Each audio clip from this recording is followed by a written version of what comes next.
Our children are priceless, and we would do anything to protect them. So why aren't you using Go Free to protect them from the most harmful ideas?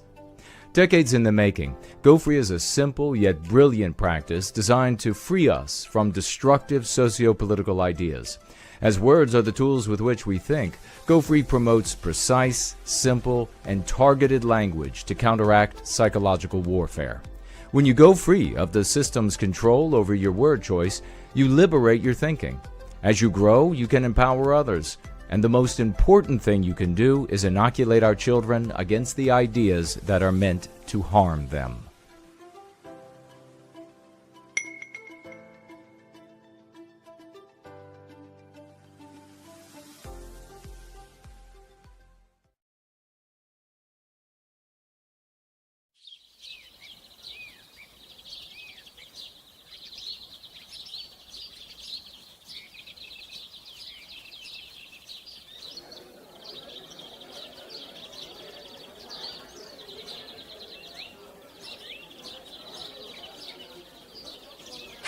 Join us for White Wellbeing. Yay! Let's eat.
Checking the mark, checking the mark.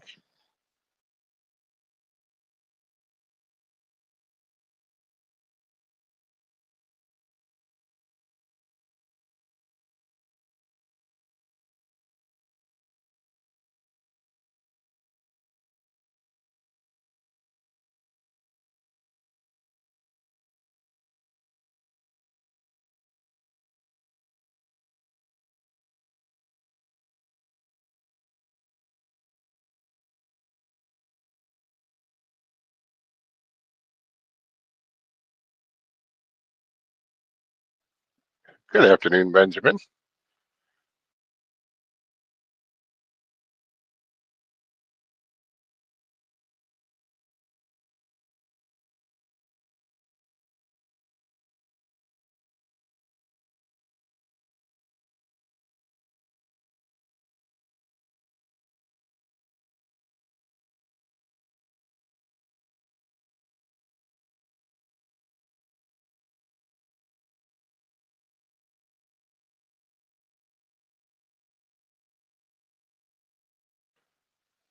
Just waiting for some other people to join, and we'll get rolling.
Good afternoon, New Hampshire Patriot. How you doing?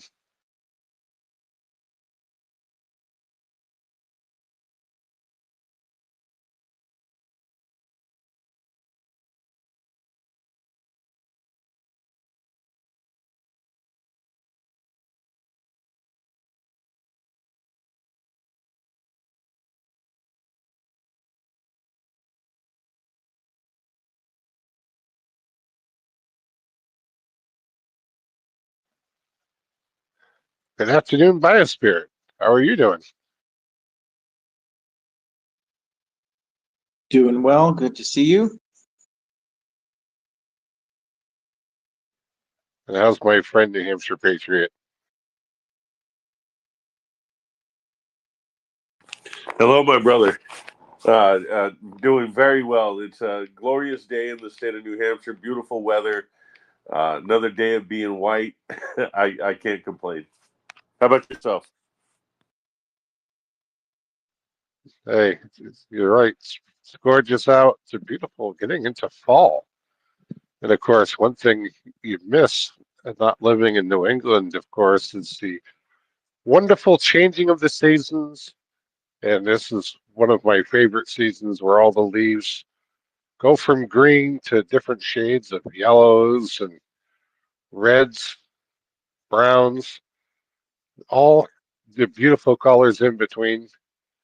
And of course, as a pilot, I used to love taking leaf flights, foliage flights, where we'd go up and it would be interesting because you could see the line across the landscape of the trees as they were turning.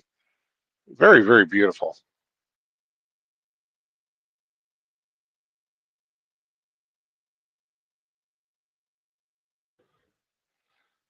With that, welcome to the Tuesday edition of the Shade Tree White Wellbeing and WG Space. We hold this space every day at 2 p.m. Eastern Standard Time here on X. We are a no white guilt community that meets to practice the concepts and lexicon developed by Jason Kuna, Mr. No White Guilt.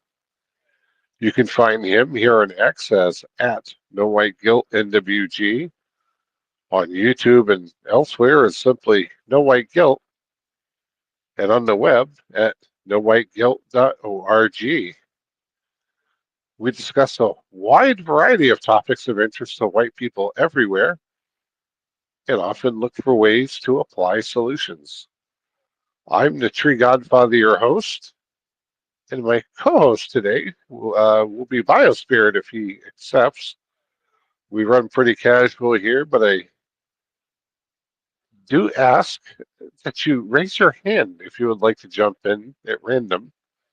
Otherwise, just don't talk over others, and I usually call on people in turn for their thoughts. If you would like to hop into the conversation, just request a mic and we'll get you set up, assuming X doesn't crap out on us. We only ask that you comport yourself as much as possible to the Go Free lexicon, and please act like a proper lady or gentleman of the West, as applicable. Let's go. Such as we do, I pick a Westman of the day. And today's Westman of the day, well, you'll have to figure it out. I suspect one of you already is going to know the answer, but we're going to play the game anyway. So I'm going to, in keeping with the theme this week, I'm going to be reading a poem. Now, this is not what I generally consider a poem. Poems to me usually rhyme.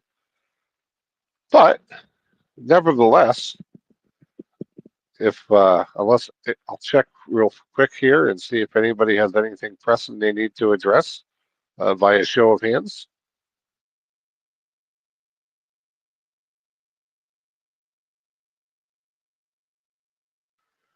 Okay, seeing nothing. So I'm going to go ahead and I'll read this, and then we'll kind of get into this Westman of the day. There was a child went forth every day And the first object he looked upon and received with wonder or pity or love or dread, that object he became.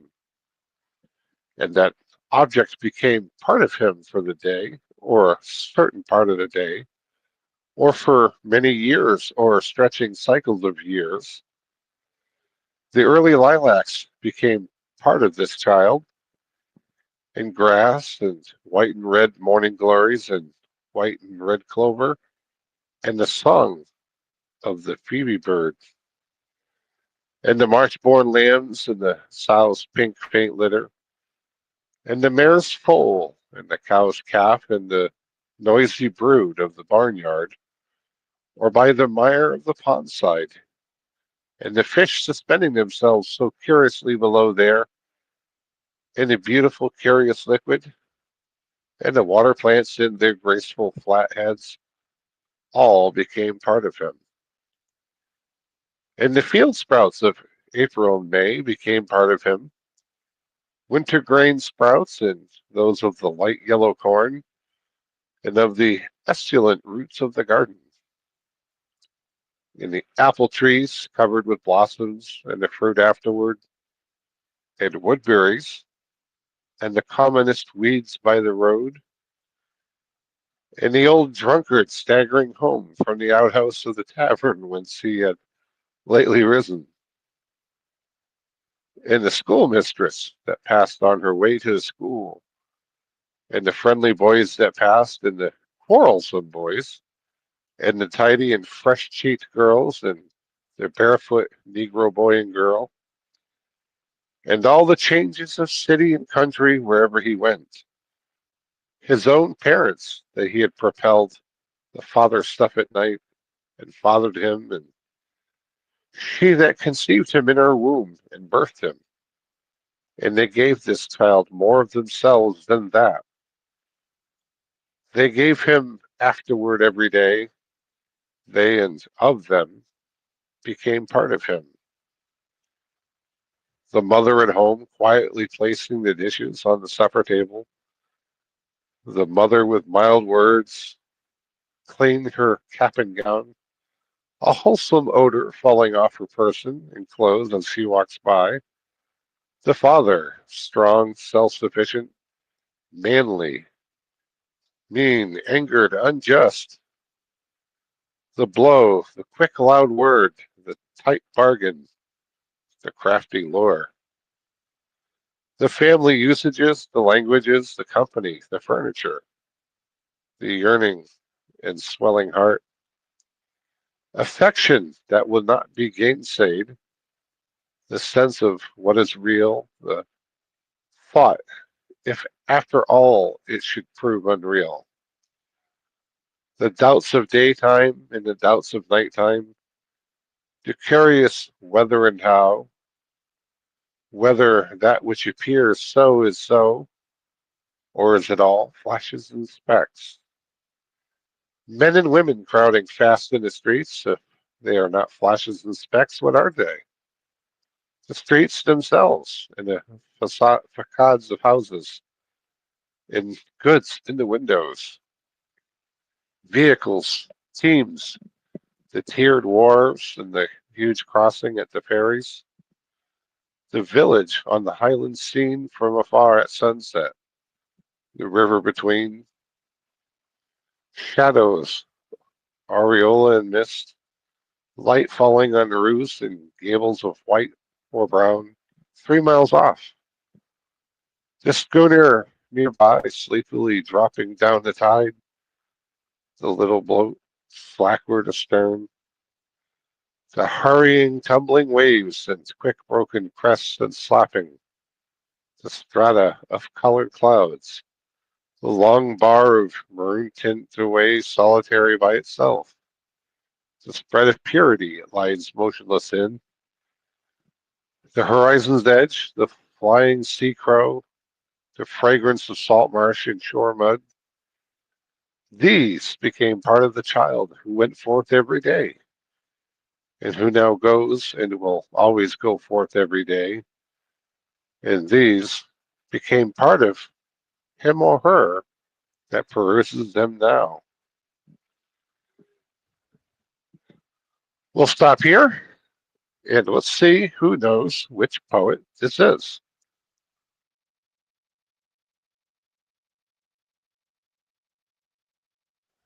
Mr. Biospirit of the West. Is it Thoreau? That would be an incorrect answer. Mr. New Hampshire Patriot. I'm going to go with Frost. That would also be an incorrect answer. The poet is Walt Whitman. Trick question. I like how you did that.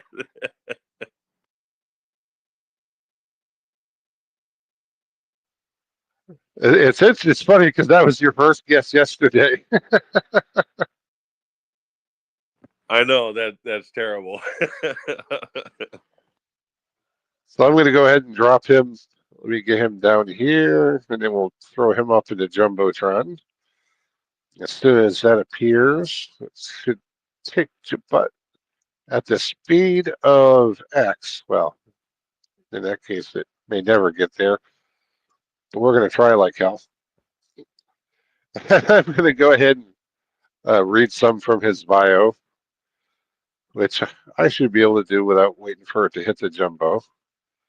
So I'm going to go ahead and do that now. And I'm not going to get into a whole lot of this. I'm just going to read part of this. Walter Whitman Jr. was an American poet, born in 1819, and he lived until 1892. He was also an essayist and journalist. He wrote 2 novels. He is considered one of the main influential poets in American literature and world literature. Whitman incorporated both transcendentalism and realism in his writings, and is often called the father of free verse, an example of which is what I just read. His work was controversial in his time, particularly his 1855 poetry collection, Leaves of Grass, which is now considered a classic, but at the time it was described as obscene for its overt sensuality. And my, how times have changed. So he was born in Huntington on Long Island and lived in Brooklyn as a child. And through much of his career, at age 11, he left formal schooling to go to work. He worked as a journalist, a teacher, and a government clerk. I'm almost sensing a pattern here. Whitman's major poetry collection, Leaves of Grass, was first published in 1855, was financed by his own money, and became well known. The work was an attempt to reach out to the common person with an American epic. Whitman continued expanding and revising Leaves of Grass until his death in 1892. During the American Civil War, he went to Washington, D.C. and worked in hospitals caring for the wounded. His poetry often focused on both loss and healing. On the assassination of Abraham Lincoln, whom Whitman greatly admired, he authored a number of poems, including "O Captain, My Captain" and "When Lilacs Last and the Dooryard Bloomed," and gave a series of lectures on Lincoln. After suffering a stroke towards the ends of his life, it's scary, Whitman moved to Camden, New Jersey, where his health further declined. He passed away at 72, and his funeral was a public event. And of course, it's Wikipedia, it's anti-white, but you can continue reading more about Mr. Walt Whitman in that link. And of course, there's many, many other links available with some good information on him. But as we do, I'm going to pass this around and get some thoughts. I expect a short space today. It doesn't seem, well, seem to have kind of a thin house. But Mr. Biospirit of the West, your comments. Well, I always enjoyed reading Walt Whitman's stuff. He was generally speaking about nature and being out in the woods, and it was very um, New England, and so that's all. I remember I liked his stuff when I was taking English in high school, and I don't know really what else to say about it. I do enjoy your poetry selections, though. So thank you. Well, I'm glad you appreciate it, brother. As I grew up here in New England, a lot of it, of course, is very relatable for me. And that I think is what endears me the most to any of it, and makes it enjoyable for me because I can relate to it. A lot of the things he talks about in his poems are things that I've lived through, I've seen, and having that relationship to me just makes it so much more enjoyable. My friend, New Hampshire Patriot, over to you for thoughts. Yes, sir. Thank you. Once again, excellent choice for a Westman. Walt Whitman. The poem you read yesterday reminded me of his poetry style, right? With nature, and as a new transplant to New Hampshire, not new, but 25 years. I often think, like, we almost take our environment, and I hate that we're isolating like New England, but you pick Walt Whitman, and as a person that has lived in 13 different states in the United States, I've never lived abroad, but as somebody that has lived in or resided in 13 different states, there is nothing more beautiful than the landscape of New Hampshire. And to top it off, it's with our culture, with being 92 to 95% white, it's even better. So I almost feel like we take our seasons for granted. Tree Godfather, you had mentioned that fall or autumn is one of your favorite seasons. Uh, Mine as well. Spring and fall are my favorite, and winter. I love winter. It's especially weird with being somebody who grew up in California, where I didn't see snow until I was 10 years old. But I love winter. I can snow blow and plow snow, and I do these things. Uh, and I do it with a smile on my face. My wife even mentions it to me. She goes, "I've never seen somebody out there with a smile on their face," but that's why so to revert back to the poem from yesterday and the comparison to today, whereas yesterday's um, writer was describing the Yukon Valley and in the landscape and nature and etc. And then Walt Whitman. I'm unfamiliar with that one. I'm going to have to go back in my Rolodex of my brain, but I'm glad you brought him up. I bookmarked it. Like I said, I mentioned him yesterday. But I think it goes down to something deeper. What do I mean by that? Well, it's simple. It seems like the white man has a deeper connection with nature, a deeper connection with the ecosystem, the whole nine.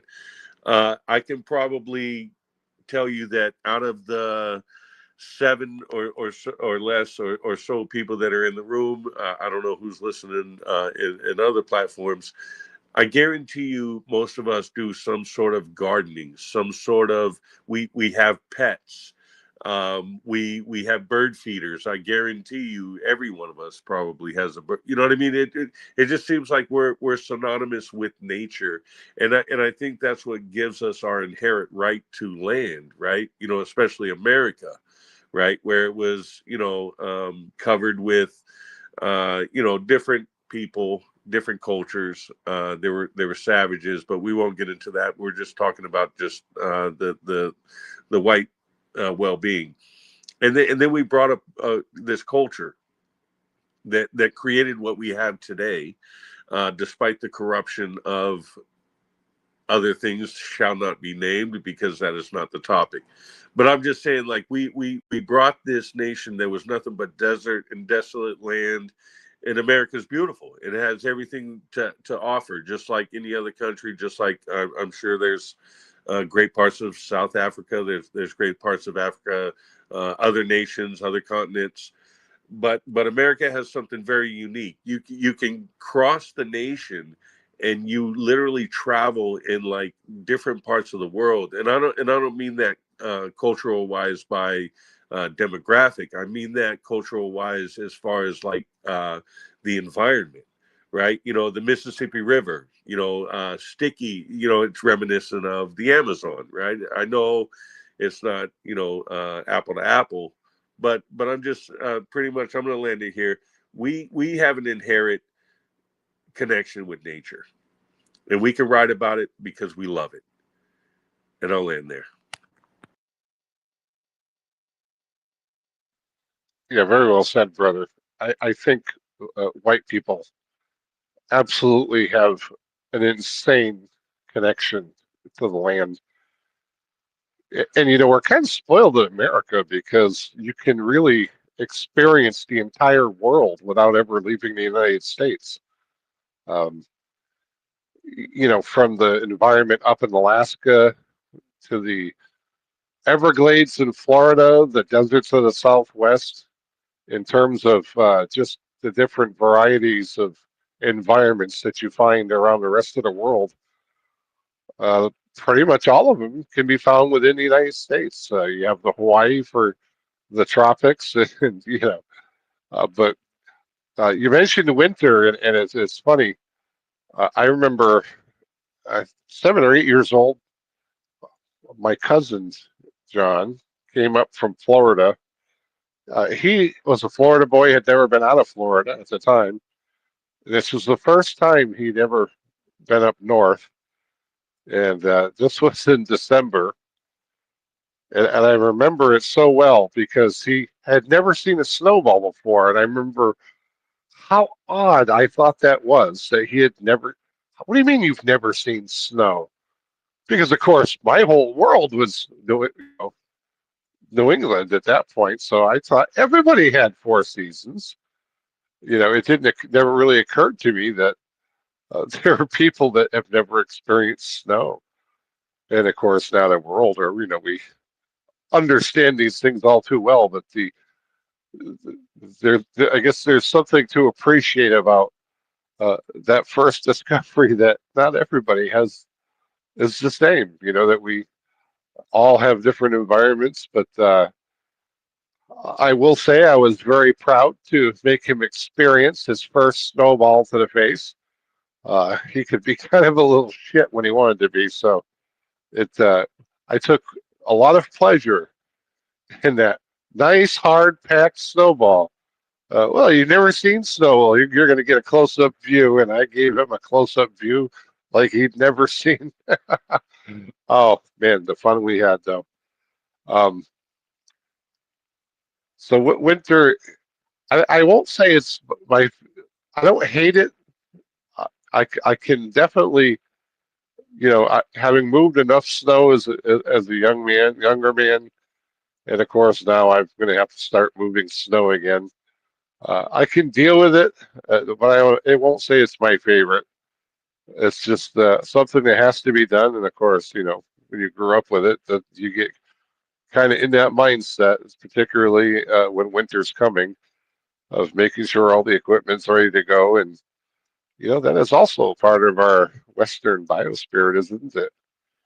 That need to prepare and plan ahead, Mr. New Hampshire Patriot. It's thank you again for the microphone.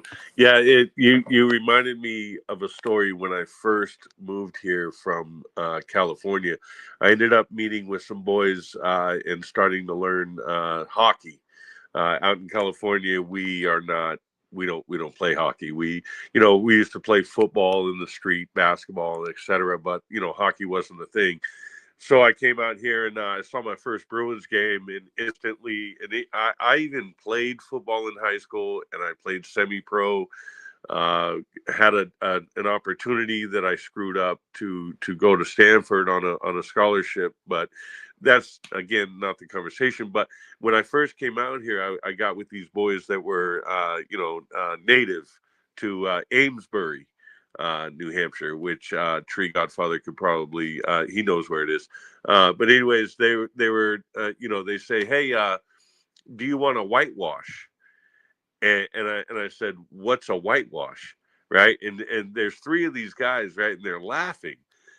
And now, mind you, I am at the time, I was 6'3", 260 pounds, not much fat. I wouldn't say I was cut, to the nines, but, pretty thick.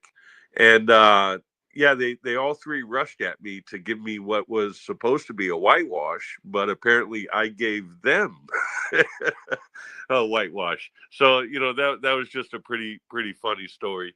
I want to preface that story with saying I am a humble person. I'm a kind person. I'm not trying to claim that I'm some superhuman, but yeah, it was just a good story. I must tell you, as soon as you said whitewash, I sat here and I started laughing because I knew exactly where this was going. Oh, my brother Hans, good to see you. How are you this afternoon? I'm fine, thank you. I got caught up. I was I was waiting for the 8 o'clock to tick over, and then something came in between. So sorry about that. No apologies necessary, brother. I'm just glad you're here. We were covering, I did a reading from Walt Whitman.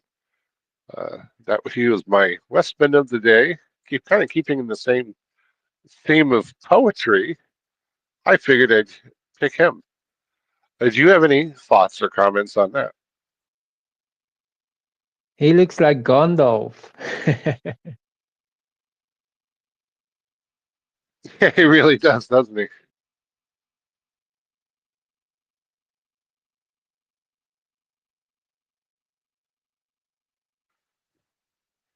Well, if I can get to my bookmarks, which right now it's kind of not wanting to let me. Are you on a more than laptop happy. or a like an iPad? I am on my phone, actually. There we go. There lies the issue. Sometimes X is real funky with letting me get back to my bookmarks once I've gotten into the screen for the space. But I have successfully done that. So this was kind of just a follow-up from yesterday. I know we were talking about which states that allow illegals to get licenses. And there's a post here from End Wokeness, which actually lists them all. And good Lord, I did not realize there were so many. California, Colorado, Connecticut, Delaware, Hawaii, Illinois, Maryland, Massachusetts, Minnesota, Nevada, New Jersey, New Mexico, New York, Oregon, Rhode Island, Utah, Vermont, Virginia, Washington, and Washington, D.C. And all New allow Hampshire. illegals to get licenses. I'm sorry. Go ahead, New Hampshire. Yeah, I'm sorry. I wasn't. I was just trying to make a little fun pun. Excuse me, but not New Hampshire. If you notice, most of those states that we're surrounded by, they accept them, and it's astonishing. I've always known or had an inclination that the identifications were given out because when these immigrants were coming over during certain people in office, they issue them a social security number, right? Which is weird. Like first off, we won't get into all that, and then they're able to take that social security number and then get an identification, and a lot of them under the name where it says name, it would say no name given. and they would give these people's licenses to drive a vehicle in whether it's they probably do it in UK, but I know they do it in the United States. Here in the state of New Hampshire, if you are a illegal with a Massachusetts license, you are getting pulled over. You are getting arrested, and I think it's very important, in order to ensure that the white well-being has, the ability for life, liberty, and the pursuit of happiness, because we're getting overtaken by these, illegals that are voting for a system that benefits them and not us, and that's why we're being drowned out. Well, here again, this is a harm to Western kind, because we know that illegals get into accidents when they're driving because they shouldn't be driving. When they're voting, they are effectively undermining our vote and harming us that way. But there was apparently a 3-day operation that ICE pulled, and in 3 days, the Oklahoma Highway Patrol arrested 120 illegal aliens in a targeted public safety operation. 91 of those 120 were driving commercial vehicles with CDLs. And once again, had we not let them in the first place, we wouldn't have to be worried about arresting them now. But certainly, we'll give them credit for getting at least 120 of these off the road.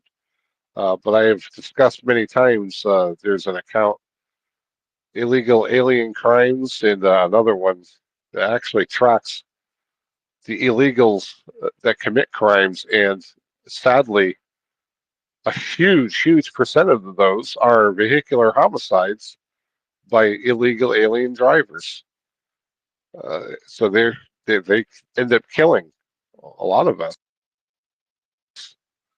Now, I've lived in plenty of other countries, and I can tell you the way Western kind drives a very particular way that others don't.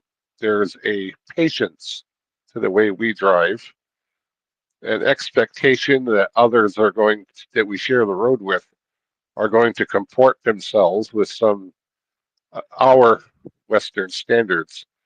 But as we've discussed many times, those standards aren't universal. So when we have these foreigners who come from countries where courtesy and patience aren't necessarily the cultural norm, they don't want to obey stop signs and red lights and things like abstaining from alcohol and drugs while driving. Those are not necessarily their norms. And when those norms come into conflict with ours, we inevitably lose life. Mr. Hans, any thoughts? Apologies, I'm just busy with something. I'll comment later.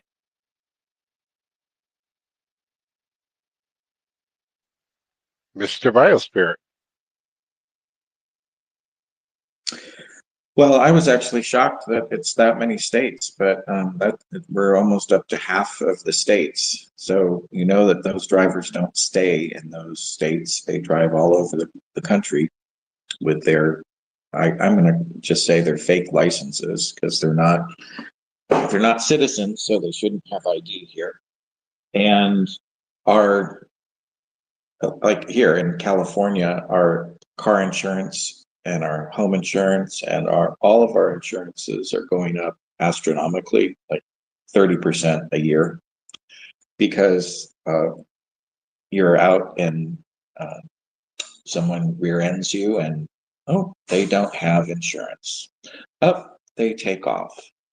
They so you end up you're the one who has the insurance because you're a responsible Westman. And your insurance keeps going up and up and up because the insurance companies have to cover all of this loss.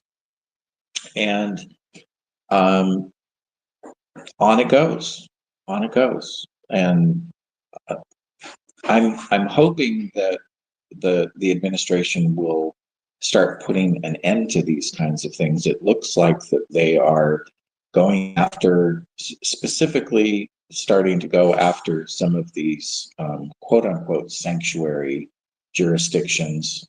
We call them anti-white sedition jurisdictions. And they really should be held accountable for this kind of stuff. As we saw with all of the Indians driving the big rigs and having accidents, killing our citizens. Where are they getting the licenses? Well, they're getting them in California. They're getting them in all of the Colorado, all of these states that are issuing these fake driver's licenses with no oversight, no training. And the people who are giving those licenses out should be held accountable. They should be held liable for accessory to murder, as far as I'm concerned. There's if you don't hold people accountable for their actions, then nothing ever changes. And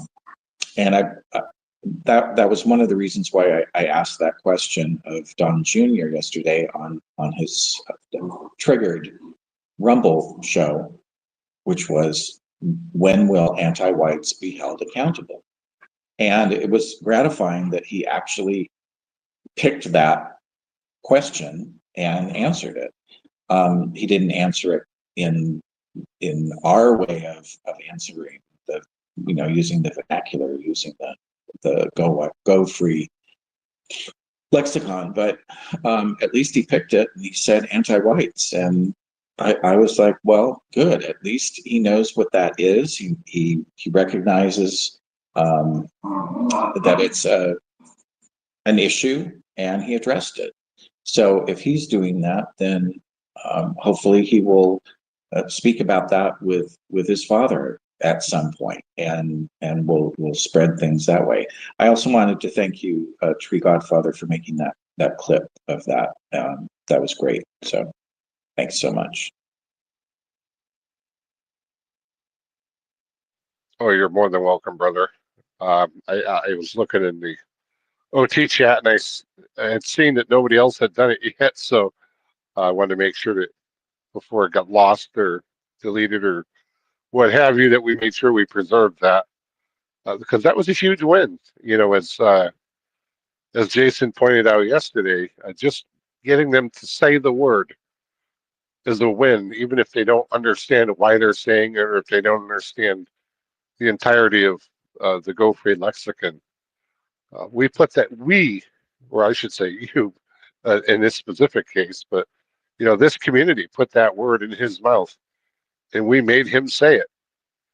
And that, to me, was a huge win, brother. Absolutely phenomenal. Definite 07s on that one, man. The thing with giving illegals licenses is there's absolutely no reason for us to legitimize their presence in any way, shape, or form. And giving them a driver's license is a form of legitimizing their presence. They are here illegally. Nothing should be made easier for them, whether it be working, driving, or buying a bottle of milk. It's just that simple. There's no reason whatsoever to legitimize their presence. And of course, the answer to, giving them licenses and legitimizing their presence, we see that what's going in the UK. Now we have to, quote in quotes, give them, we have to have some kind of digital ID to show who's supposed to be here and who's not. Well, again, if you didn't legitimize their presence with taking it the first step, you wouldn't have to, in scare quotes, do anything else. Mr. Hans. So what's the anti-white narrative for why are these states allowing illegals to get licenses?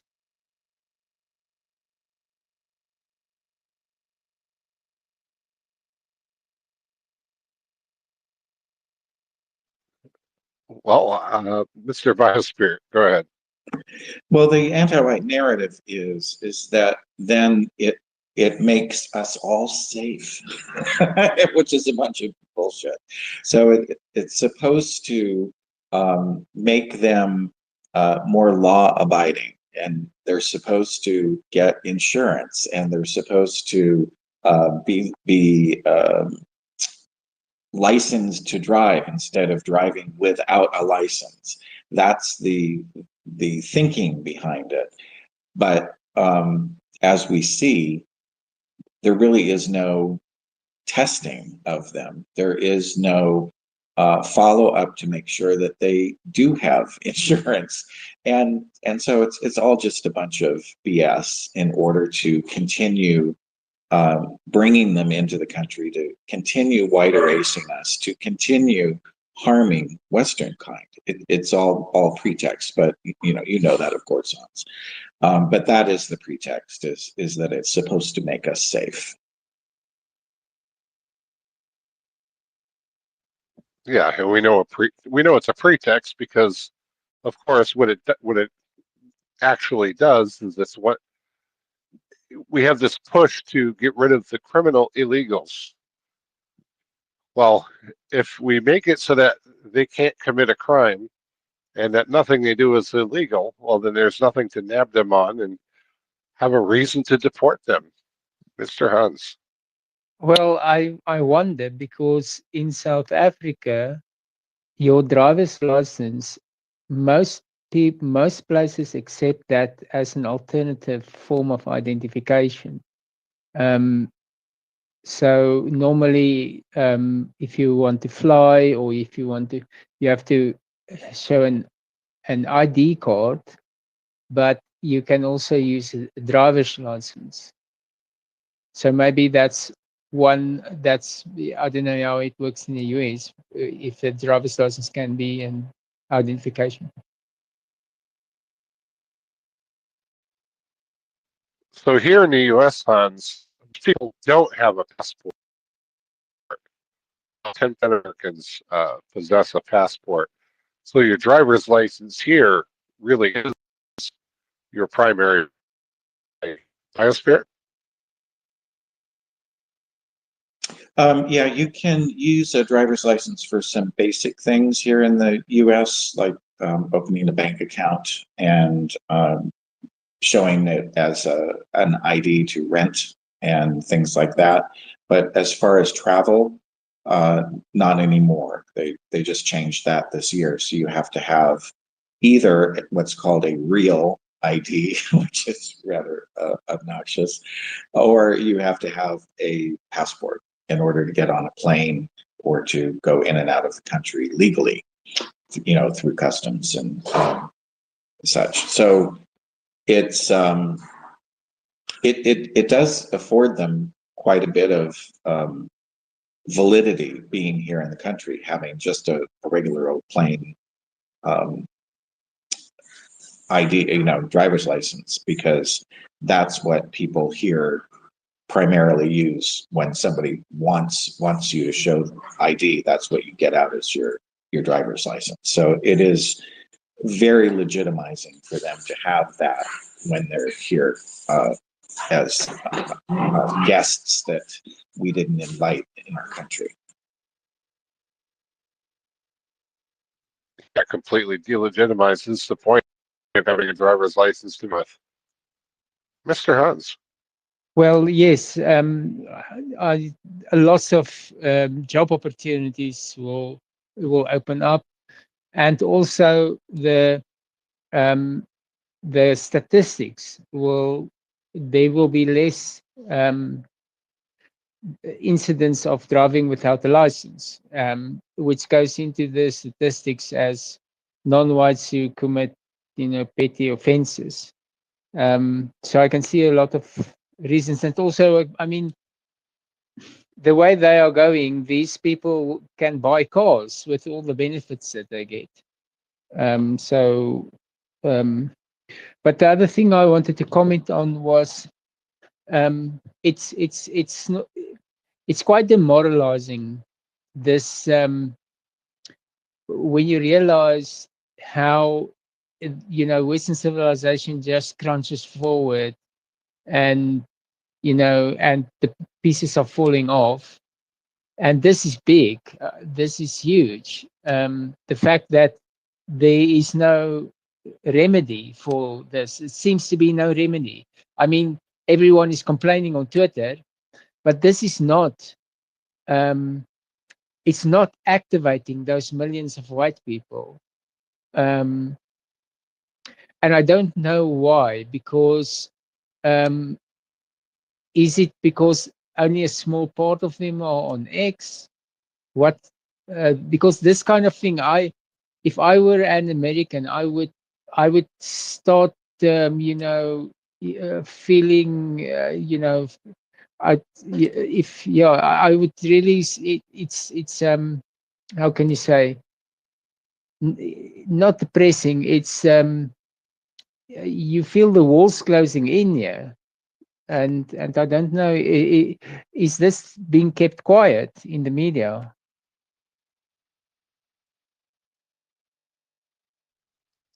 Well, I'll say it's not kept quiet in the media. I think, Biospirit may have his opinion. From what I've my conversations with a lot of people in the real world, they just don't see where what harming it. This is actually harming Western kind. They see it says, well, if they're here illegally, well, but if they still need to drive, they might as well have licenses. What's the harm? That what's the harm? It's a question that they have no. There's a lot of harm in it. Biospirit.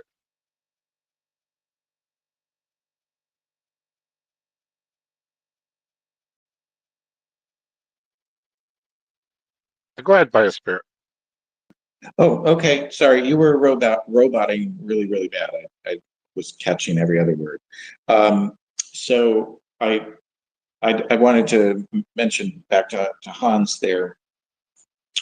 I think that so many people are still just getting their news and their information from television, from newspaper, from from the anti-white media. So in the anti-white media, this kind of thing of giving illegals our identification licenses is always portrayed as something positive. It's always portrayed as something noble, and so they're not going to get a sense of that there's anything wrong about it. They're just like, oh, okay, well, that's what's happening. That's what's being done. And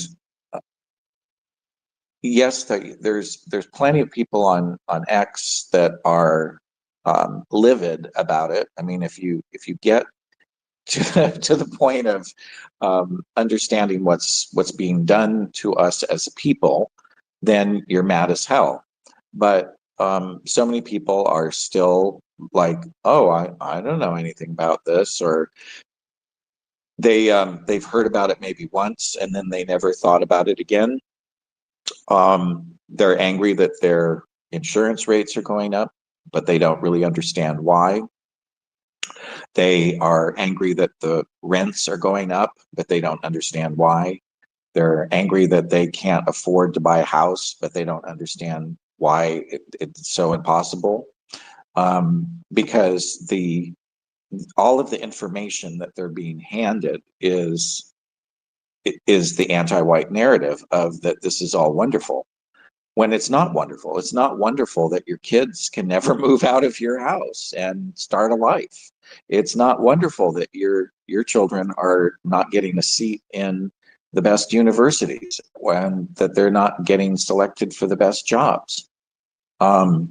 but it's never portrayed that way in the anti-white media. So yes, there are still tons and tons and tons of people to be reached, to be made aware of the victimization that's happening to Western kind. Hans? I think people intuitively realize that there's a cascade of consequences, and we realize those are all anti-white consequences, anti-white outcomes. I wonder if this focus on, or did this get oxygen because of that video of the accident of where the truck made a U-turn? Is this where all this started? Or was what? How did it start? I mean, the hush crime that now of these licenses that are now being revealed.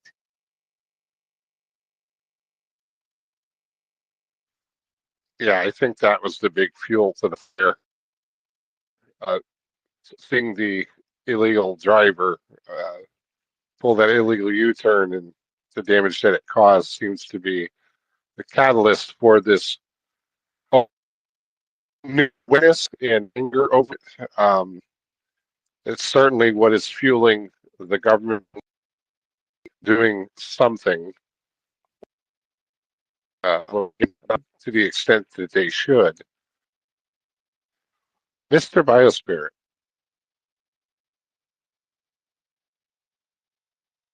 I'm going to guess that you said for me to speak. You're still really roboting there, Tree Godfather. So, what I lost my train of thought. What was I going to say to Hans?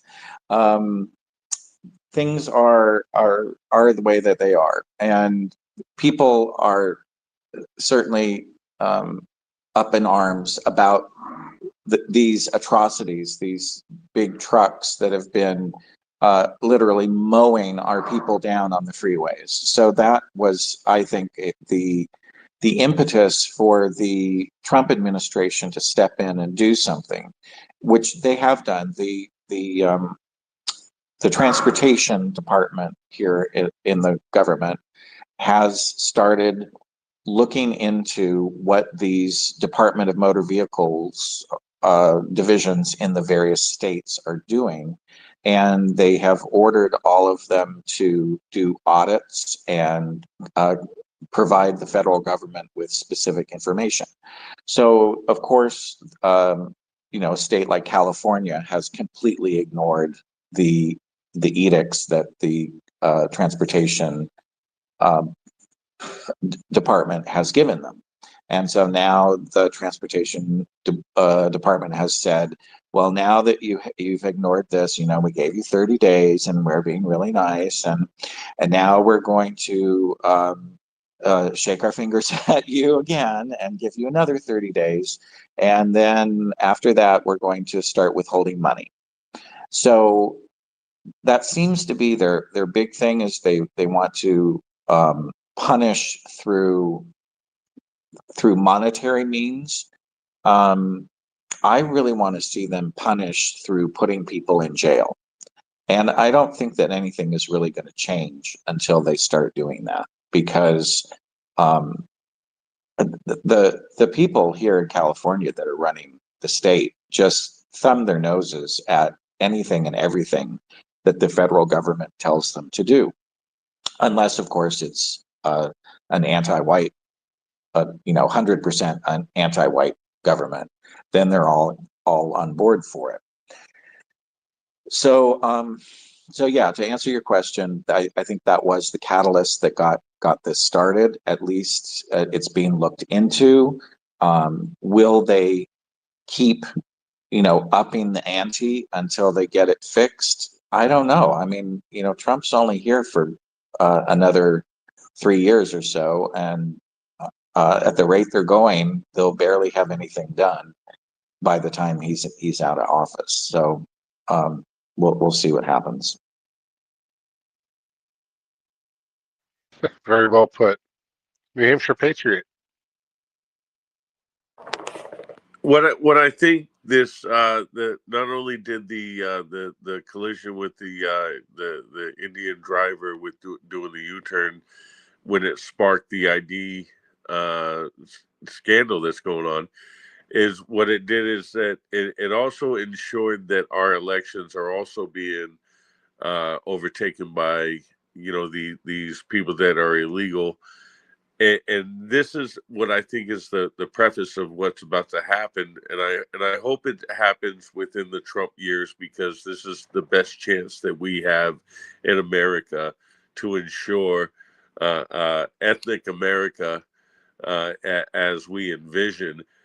This is our best opportunity. I don't think, despite some of the losses that we have here, but we have to take our gains and our losses. But I think this just brought a true light to what is really happening, and what is being undermined underneath our noses. And I'll land there.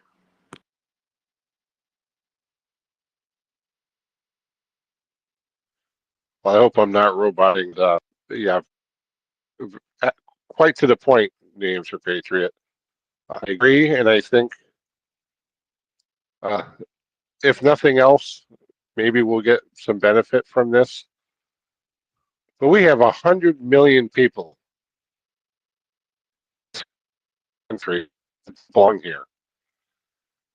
When these politicians talk of 320 million, 330 million Americans, we don't have nearly that many. We have maybe half of that. There's 100 million people, between people who are here on fraudulent visas, people who are here illegally, these fake refugees, children of anchor babies, the birthright citizenship, which is another major issue coming up. There's 100 million people that don't need to be here, that are undermining what it means to even be an American. And it is so, so frustrating to see, because, of course, we in this community, or in this white sympathetic sphere, have been seeing this coming for years. And we've been trying to sound the alarm and red flag and say, hey, these things are happening. Now we have our best chance ever. This is why it's especially important to have guys like Biospirit, when he can get Don Jr. to say anti-white, and then eventually we can hopefully get to the president, because we have to, everything he hears is filtered through different people. We have to make sure that the people he's hearing from understand America is in the Western kind. America does not exist with all these other come here. They don't want to express their biospirit. There is no America without Western kind. There is no West filter. And hopefully he can, as he straightens out America, he can apply the same pressures elsewhere in the world to affect the changes that need to happen there as well.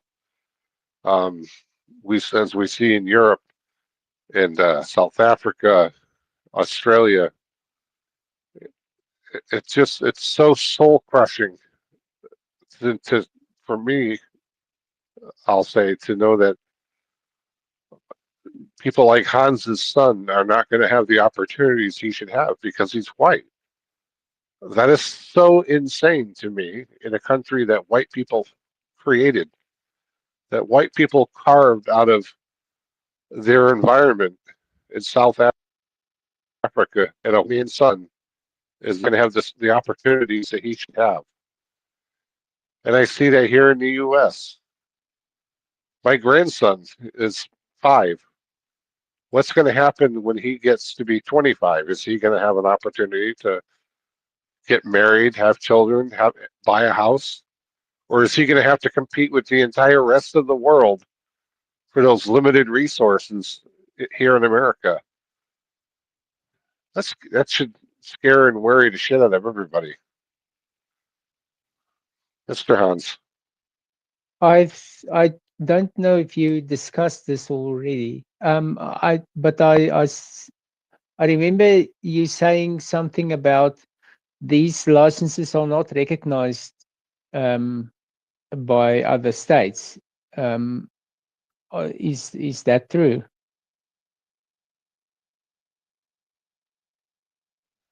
It's going to vary widely by state. Certain states will recognize it, other states won't. And that's part of the problem, of course, here in the U.S. is it's like 50 different little anti-white fiefdoms that are all struggling to see who can be the most anti-white. Biospirit.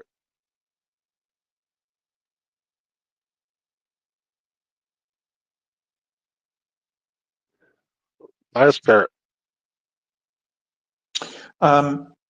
Yeah, the way that the country is set up, the once you get a driver's license, once you have this ID, the idea is that it is then going to be accepted in every other state. So you don't have, uh, I mean that's the reciprocity thing of the various states here. So if I have a California ID, I can go to New York State and use my ID as my ID, and no one's going to question that. So yeah, once they get that, they can go anywhere in the country. And then I mean, I suppose if you had a hard-nosed state and they got pulled over and they ran your ID and there was some way that they could tell that you were an illegal, they could turn you over to ICE. But I don't know that any jurisdiction is doing that in the United States. Maybe they are. They certainly don't do it in states like California, Colorado, and New York. But maybe that's what New Hampshire Patriot's going to talk about. Maybe they have a different way of doing it in New Hampshire. New Hampshire Patriot. Thank you again for the mic. Yeah. So again, given these people these rights, I believe Hans and Tree went over this with your travels. I've never traveled outside of the United States, unfortunately, but it's by choice. But I know that people in different countries drive different ways. For instance, I believe in the UK, where we drive on the right side is their left side. They face traffic, meaning they're on the line. I myself, I have a truck, and I don't care who's in front of me. I do drive courteously. I am a courteous driver as a white person. However, I've noticed, recently, especially in the last 15 years, these non whites do not have the consciousness of the roads, and even in the DMV or RMV or whatever your acronym for your state is, for the driving bureau, they have interpreters. I'll repeat that. They have interpreters for the tests. So how does that help them on these roads that are labeled in English, or whatever environment they're in that's not conducive to their original environment? But I'm actually petitioning. I'm going to put a push bar, a brush guard on my truck. I drive a F-250 Lariat. Uh, I just move them. They tend to get out of my way, but that's all I got to say about that.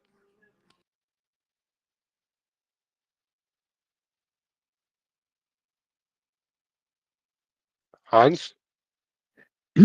I had four consecutive accidents in about 6 months.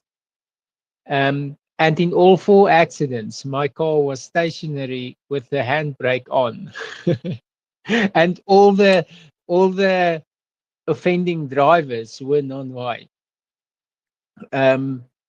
One of them was on the highway. There was some temporary, sometimes the traffic just bunches up and then the cars stop. And I looked to my left, and a green BMW pulled next to me in the yellow lane. And I was thinking, why did he pull? But the green BMW saw that there was a car coming who's not stopping. So he pulled into the yellow lane so that the car would hit me. And it was a Pakistani. So the Pakistani got out of the car. But by the time I got to their car and he gets out, the car's moved on again. So the Pakistani looks, now the highway's open, okay? There's just an open highway, no cars. So he looks at the open highway and he asks me, "Why do you stop in the middle of the highway?"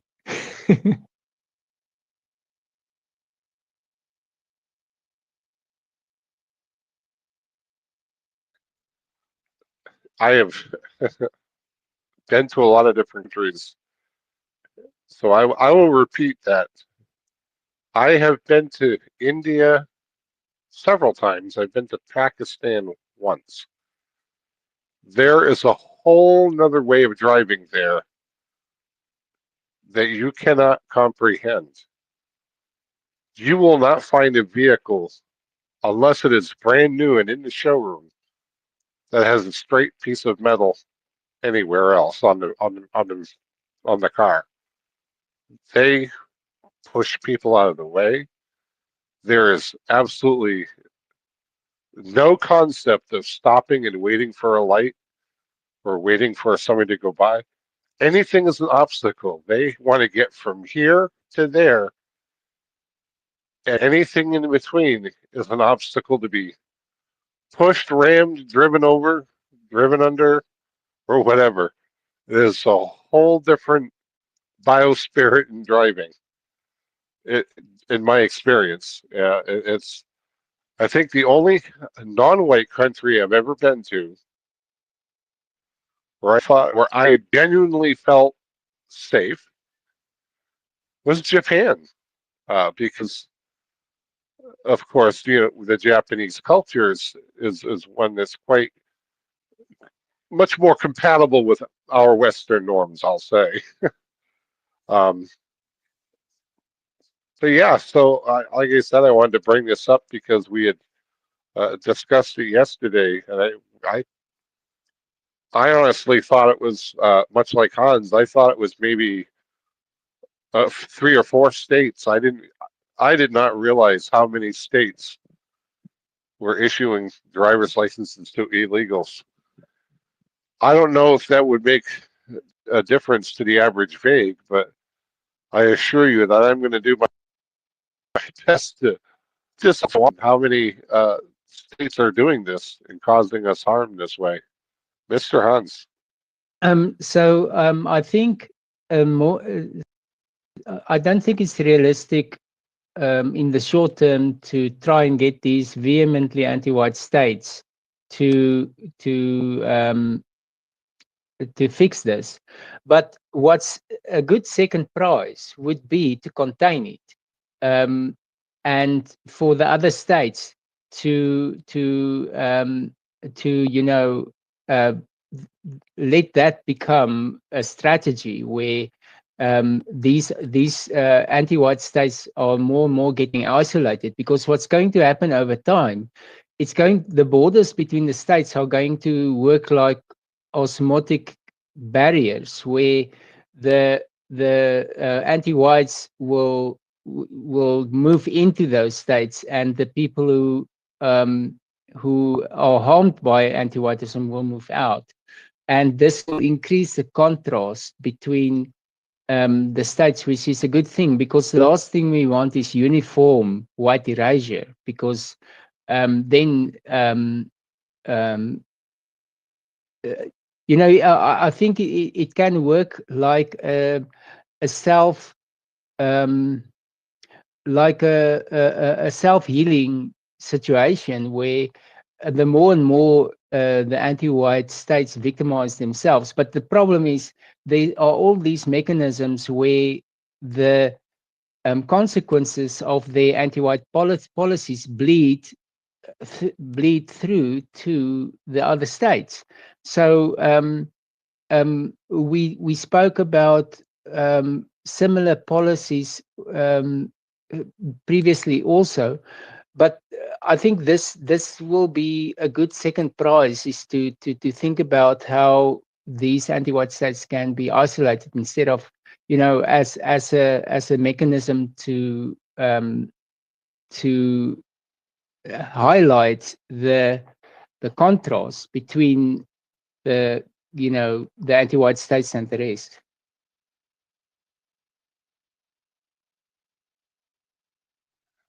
Yeah, I think between pulling federal funding for states that issue licenses to illegals, you can have the states don't issue licenses to illegals simply not recognize licenses from that other state, or at the very least, not recognize the licenses issued to illegals. Biospirit? Yeah, I get what Hans is saying, but I'm one of the people who lives in one of the crazy states. So it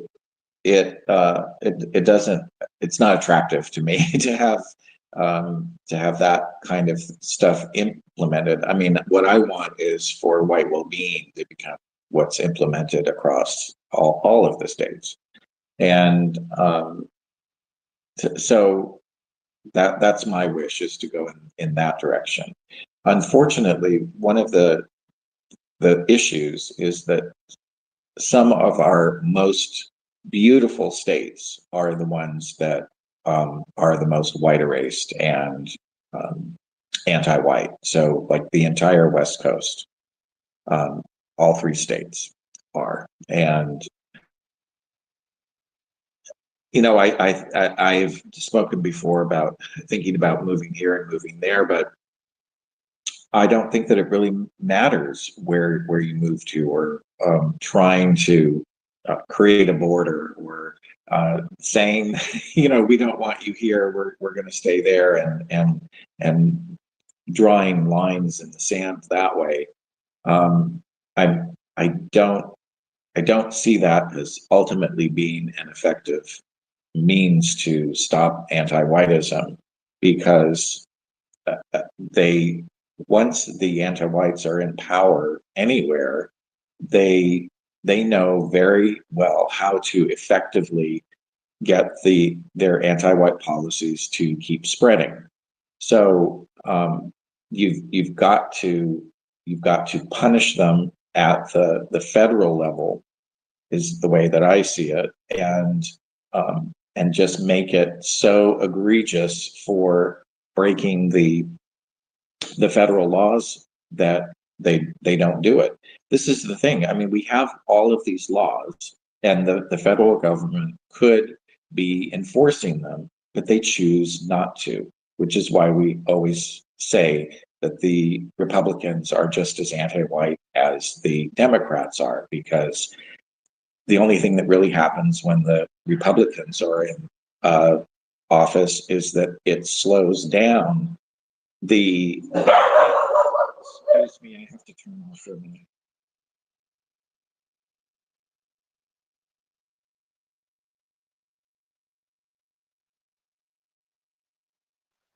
No, if we have an excess of qualified immunity. Mr. Hans. Yes, I want to comment on Biospirit's statement about the most beautiful spaces that are the most white erased, and that is the case in many of our beachfront zones. I explored a bit a while ago on the south coast, And I discovered many beautiful beaches, but these were in non-white semi-squatter camp areas. So these people, so of course that would be prime property. That would be very expensive properties if it were white neighborhoods.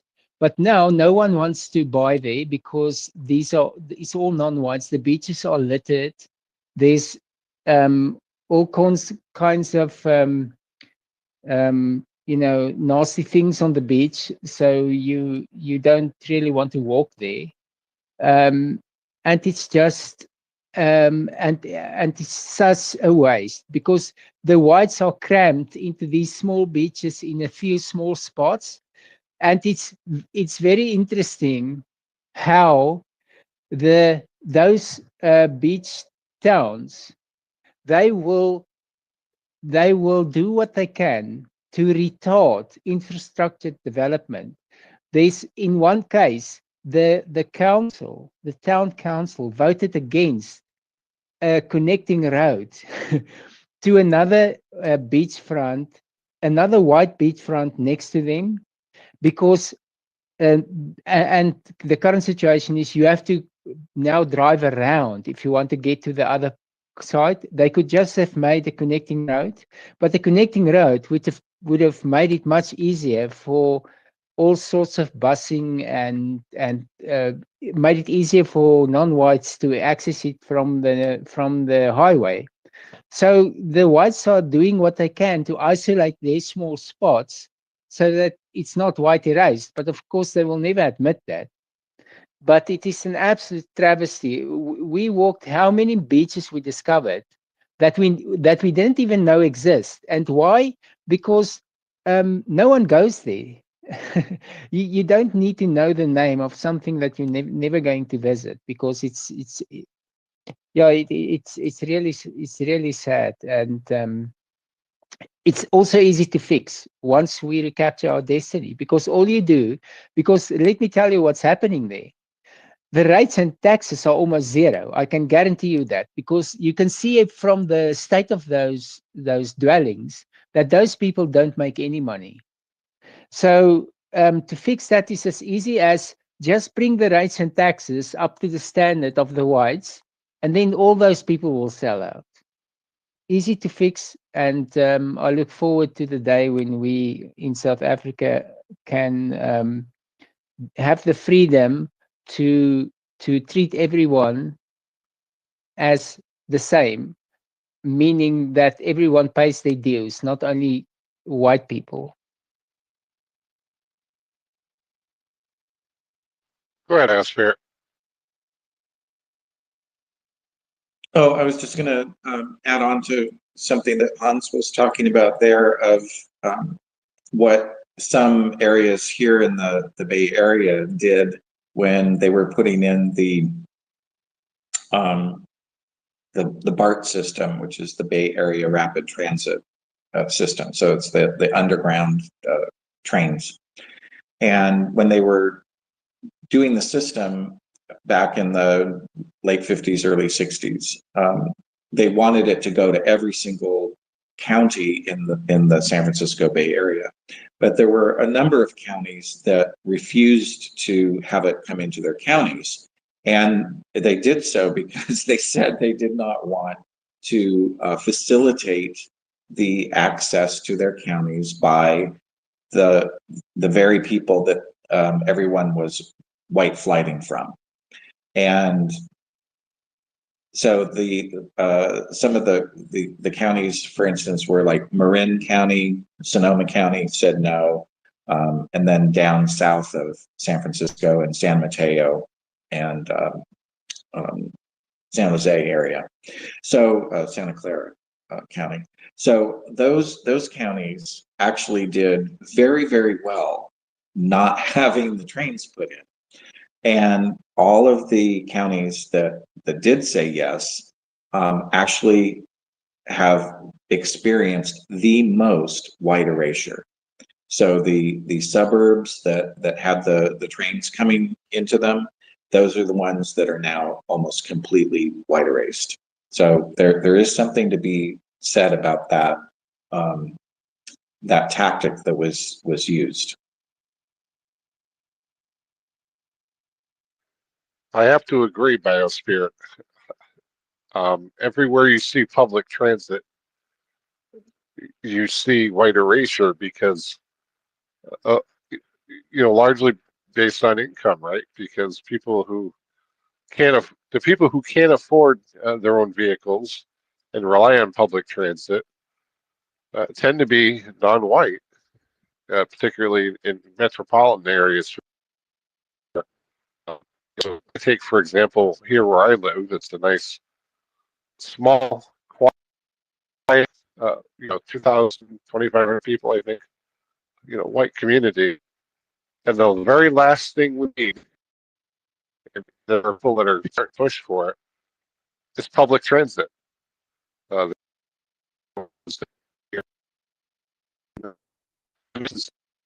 That come from this,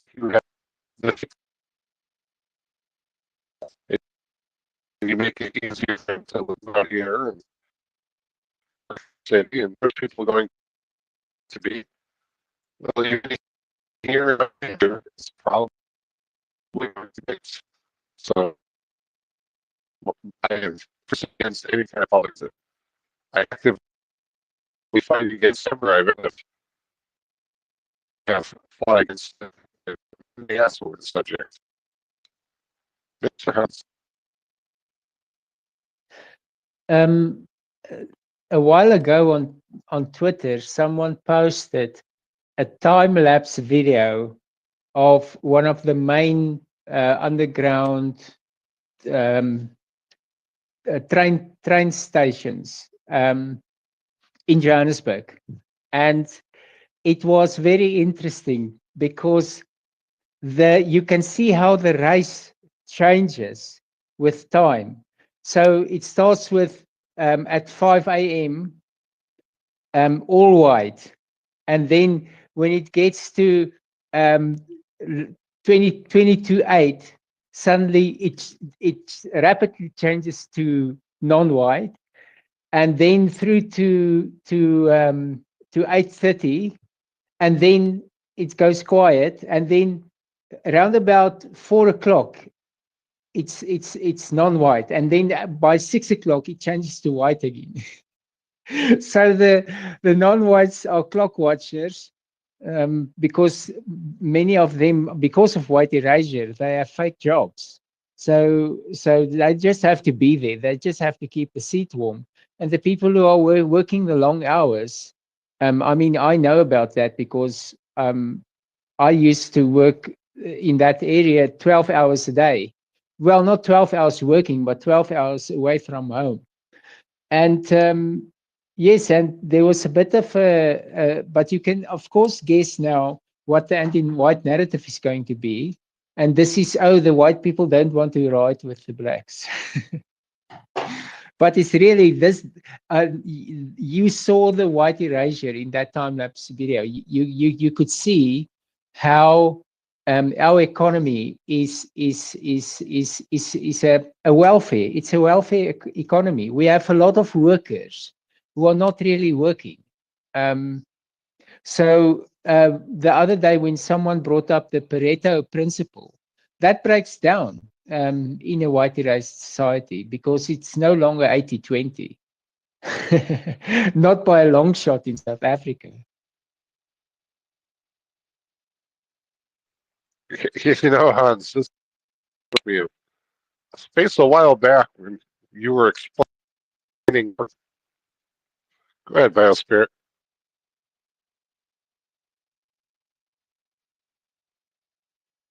I'm guessing you said my name. So I just want to say that public transportation can be pristine. It can be wonderful in a 100% white area.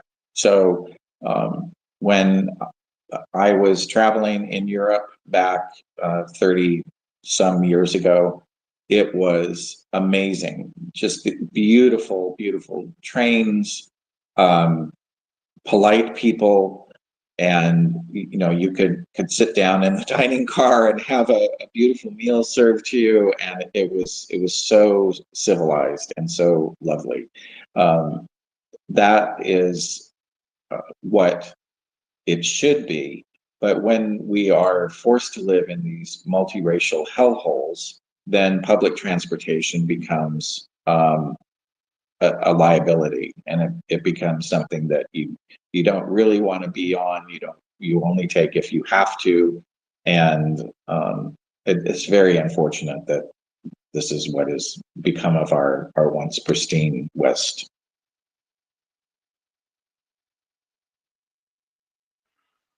I'm curious if my connection's any better now. It's interesting is I noticed when my phone switches from 4G to 5G, that's when I seem to have a lot of roboting, but I'm on Wi-Fi now. Is that any improvement? It's quite roboting on my side.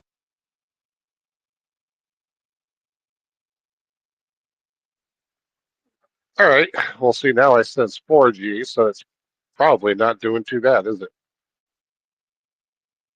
Sounds good. Yeah, I was saying I noticed when my phone goes from 4G to 5G, the 5G is way worse, which is very interesting. I kind of forgot where I was going with all that, but what I had said earlier was I remembered a space a while back, Hans, when you were explaining what African time means. And if you don't mind, I would love to hear you explain that again.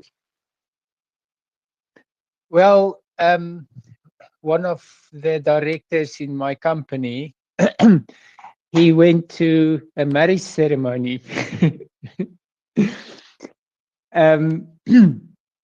And so he pitches. So the marriage ceremony is it starts at a set time, and when he arrived with his wife, he saw, but there's nothing. There's an outdoor part, and there's a an indoor place. But there's a few people walking around, but there's nothing going on. There's no preparations or anything. And he wondered, is he in the right place? So he talked to someone. They know that the marriage is here. They're still coming. And the time that they had to be there, they hadn't even started with the preparations for the venue. And then the things started happening, and people started arriving, and catering and everything. And it was hours later when the ceremony started.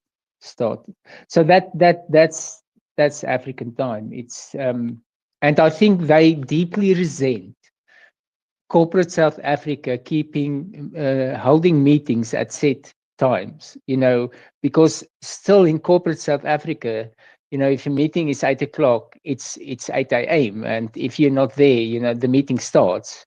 But in all other instances, sporting events, I took my son to a martial arts contest. Another 2 hours. We were there 2 hours because and everyone is ready. All the athletes are ready. Everyone is dressed for success. There were about 20 schools there. Students from 20 schools in this combat sports tournament. Everyone is ready. It was a Saturday morning, but they just waiting for this one non-white official to come and start the proceeding. So here he comes, fat like an orca, waddles up to taking his time because he feels important. There are thousands of people, white people, waiting for him. And then he begins talking. And of course, when he gets a microphone in front of a lot of white people, he can't stop talking. So it's another half an hour, and all he had to say was, "Let's start." And that's the last time. I never went again. My son did not compete again, but it was so, yeah, it is. And I really had the feeling that they enjoy doing that. They enjoy keeping you on a string.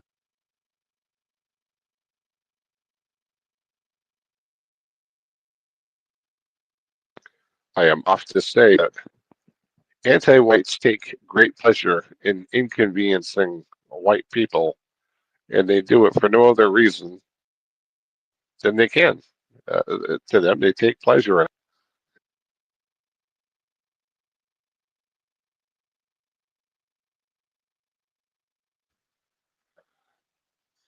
So next, a topic that I've thrown up in the Jumbotrons, actually the last, all the way to the left. The image I came across today that describes a lot of what we talk about, or what we were talking about quite well, of this cycle of mass immigration, lack of housing, reduced fertility, and then a quote unquote lack of workers, which leads, of course, to more mass immigration. Now, I think I'm going to probably adopt this in the more of our go free style. So look out for that. I'll probably tinker with this later, but I did want to throw that up there. You know, I've mentioned many times that mass immigration reduces native birth rates.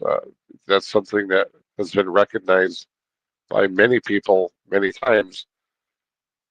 But getting across Grok, well, I love it when people ask that question of Grok, because Grok, of course, says it's only a minor factor, but we, of course, understand that it is a major factor. But I saw that and I wanted to throw that up there, and I just see if anybody has any thoughts on that. Mr. Hans. I don't like that because it. I don't know why. When the microphone is on, I can't click on the Jumbotron link. But anyway, so the lack of workers is not linked to mass immigration.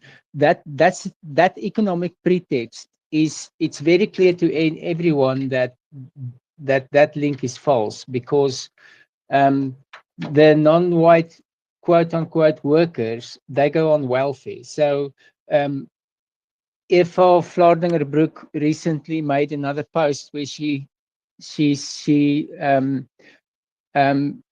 the same thing, that every non-white coming into the Netherlands costs the country 600,000 euro every year, instead of contributing. So it's a negative 600,000 euro. So that economic pretext is not valid.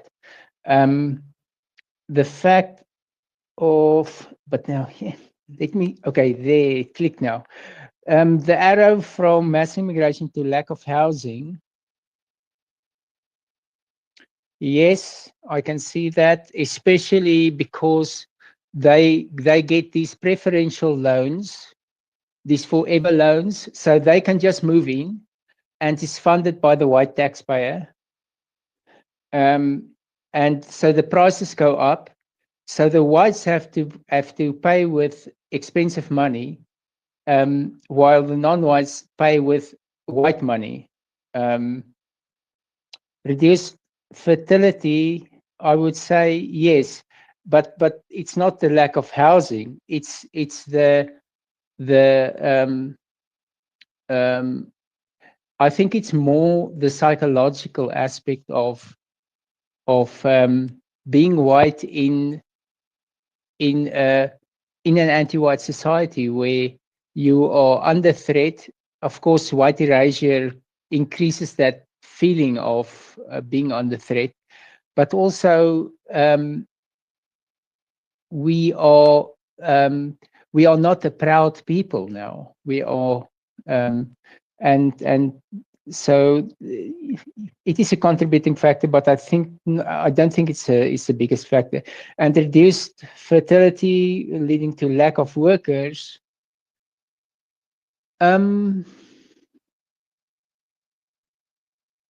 Here's the thing. This whole H1B thing, I thought about this. The way the labor market works is if there is a shortage of workers, then the price goes up. This incentivizes more people to get into that field, and then the market stabilizes. So the whole concept of H1B is flawed because you are disabling the mechanism that incentivizes Americans to go into that area. If you fill that demand with non-white workers from other countries, but if you leave it, then that price will go up temporarily, and then more people will go into that field. So, in other words, you don't have to manage the economy if you have a free market economy. It manages itself by the price going up and down as demand goes up and down. So that whole H1B argument is another anti-white pretext. It's not. And here's the other thing: lack of workers. How do you know in a free market economy you have a lack of workers? You look at the price. So what are the price that these non-white intruders work at? They work at minimum wage. And why? What is minimum wage? Minimum wage is price fixing. The price is fixed at a minimum because if you don't fix it, it goes to zero. And this is the free market's way of telling you that you're not needed. So there's no lack of workers. If there was a lack of workers, the price at which these intruders work at would be very high, because a lack means there's a demand that is not being met. But there's an oversupply. That's why the wages have to be protected with minimum wage, because if there wasn't a minimum wage, it would go to zero. So no, lack of workers, it's not a lack of workers. And how do you know? Because you look at the wages. Look at the wages of game engine programmers. It's $250,000 and up. So those are the people. Why are there no initiative to go and look for more of those people? Because clearly there's a shortage. Because a game engine programmer it's not worth $200,000 a year. But no, they will go and take these who work for $10,000 a year and say, yes, we need more of them. So no, I think I don't agree with that infographic.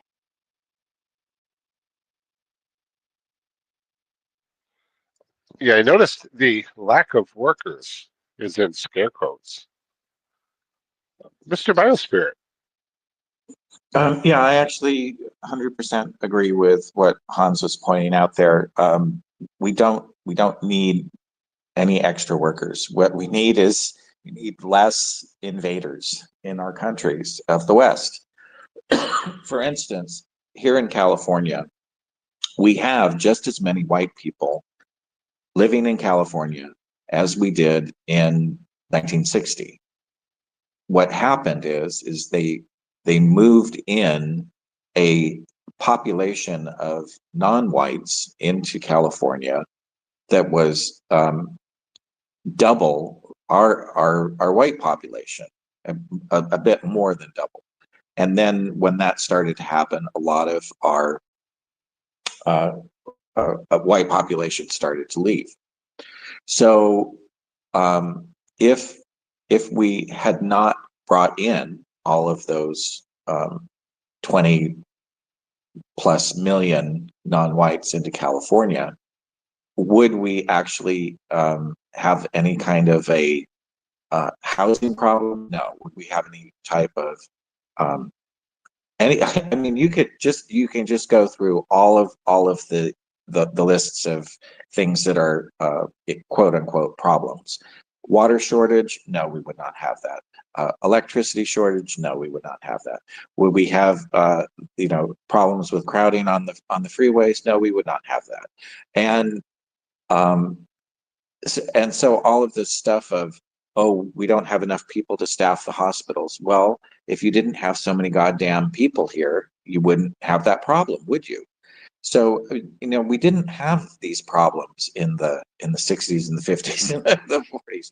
And if we did have a little hiccup here or there was always this program of guest workers. So if you really, really could not fulfill the amount of people from to do a certain industry or something, you could make an argument that you had to bring in X number of people who would be guest workers, and then when they were done, they would go home. That isn't even talked about anymore. And to me, this is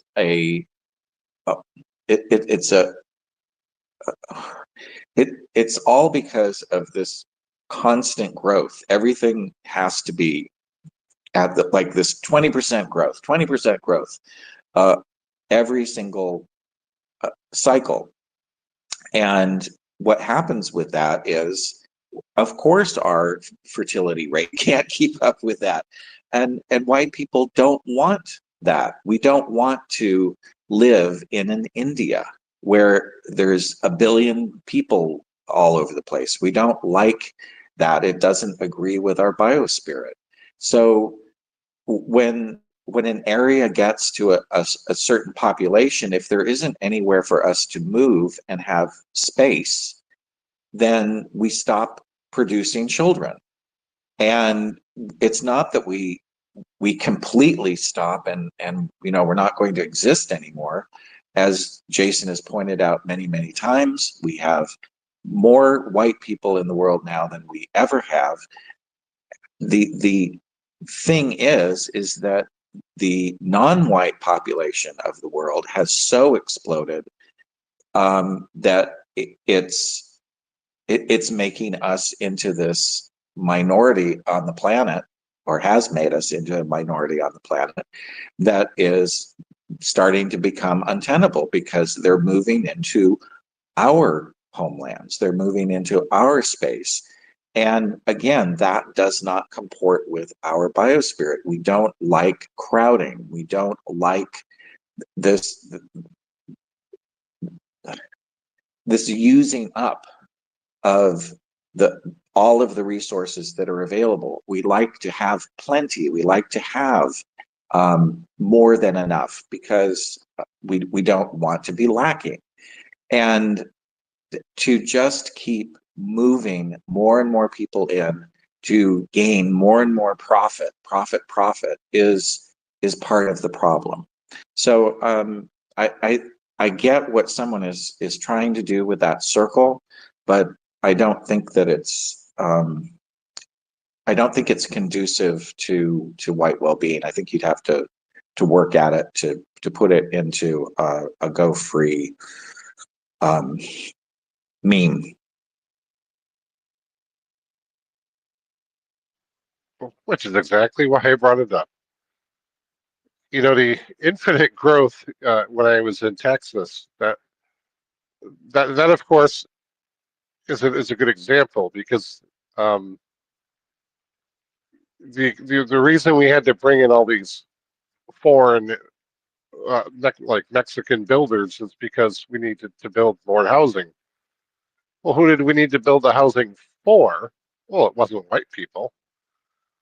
America is, if you take away the 100 million people that don't belong here, we are plenty equipped. We have plenty of people to occupy all the industries we need, all the militaries, all the different branches of the military. We have plenty of people.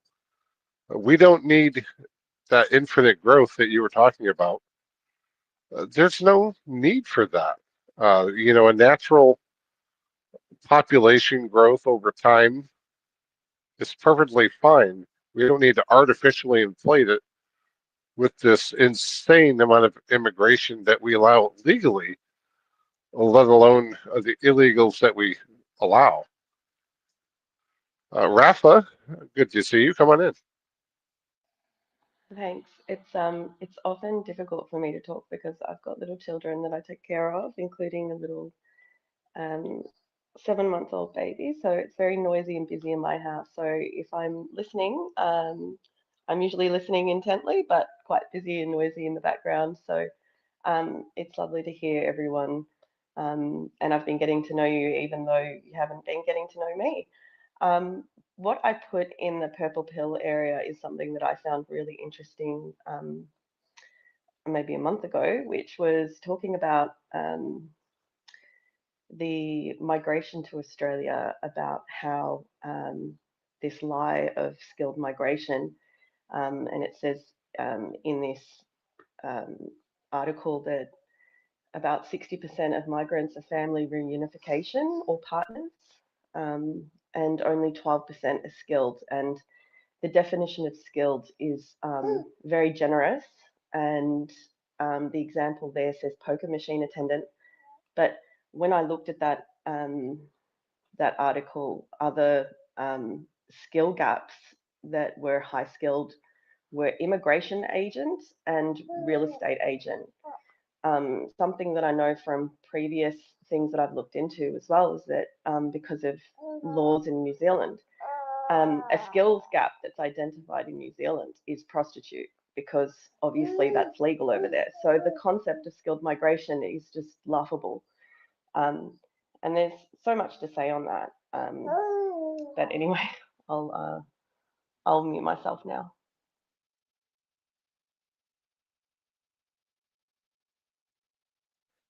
Well, I appreciate you coming into the space. I've seen you quite a bit listening. I can tell you that most of our parents are, so we're not too unkind to listening to babies crying, children. This is kept the way it is, as I expect children, and that's why we keep our image in check. We don't let this turn into a cesspool of people talking over each other. I really want this space to be as family principle, because children are our future. Try to inoculate them against Zionism. So it's simply fine for them to be listening, and I want them to be able to listen without mothers having to quickly cut their ears. So we try to keep it PG. Mr. Hunt. Yes, I agree. I'm going to try hard to keep it PG, but just to reiterate, because she just underlined the point that I made, which was that the majority of these people are classified as unskilled. And what does that mean? Well, that means probably minimum wage and definitely low wage. And that's it. In a free market economy, a low wage means we don't need you. That's what it means. So the economic argument for non-white intruders is gone. Even if they don't directly go on welfare, the economy doesn't need them. If the economy needed them, their average salary would be $50,000, $100,000. Then it means they are satisfying a need, a pressing need, but that's not the case. So yes, totally. But it also demonstrates how the pretext is not really what it's about. Why we don't want them is not because we don't need them. It's because they harm the well-being of our people in multiple ways, in several dimensions. It's. I mean, we know about the physical harm to our children because they come here and then they become repeat offenders and they are released because, and one of the reasons is that they come from a culture where that behavior is normal. the, so physically our well-being is harmed, um, but psychologically as well, because you feel now that they are expressing their norms, and that necessarily means suppressing our norms.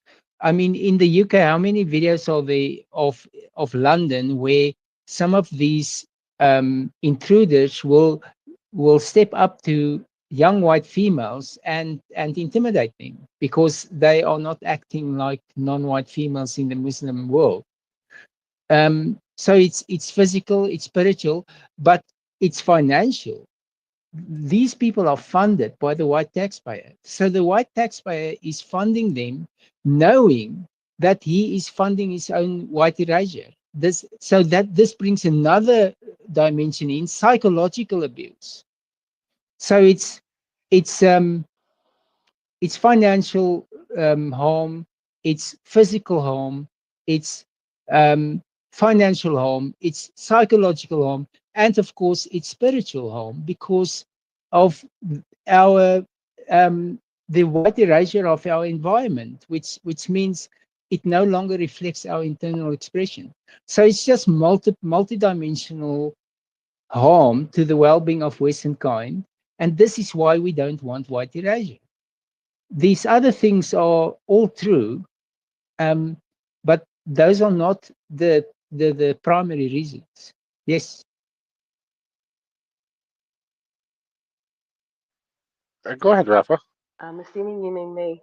Um, so another point, one thing that I found really interesting that I saw the other day was obviously Canada's having a lot of singular migration from India.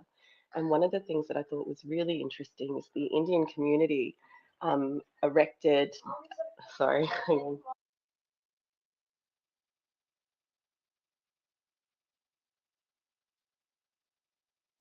Sorry. So one of the things that really fascinated me was I think it was near Toronto Airport. The Indian community have erected a statue of an Indian god that's about 16.5 meters tall. Sorry, I use metric.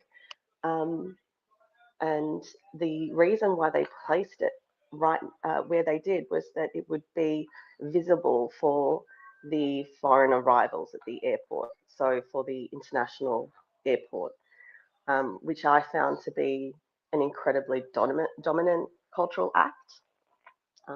That's it.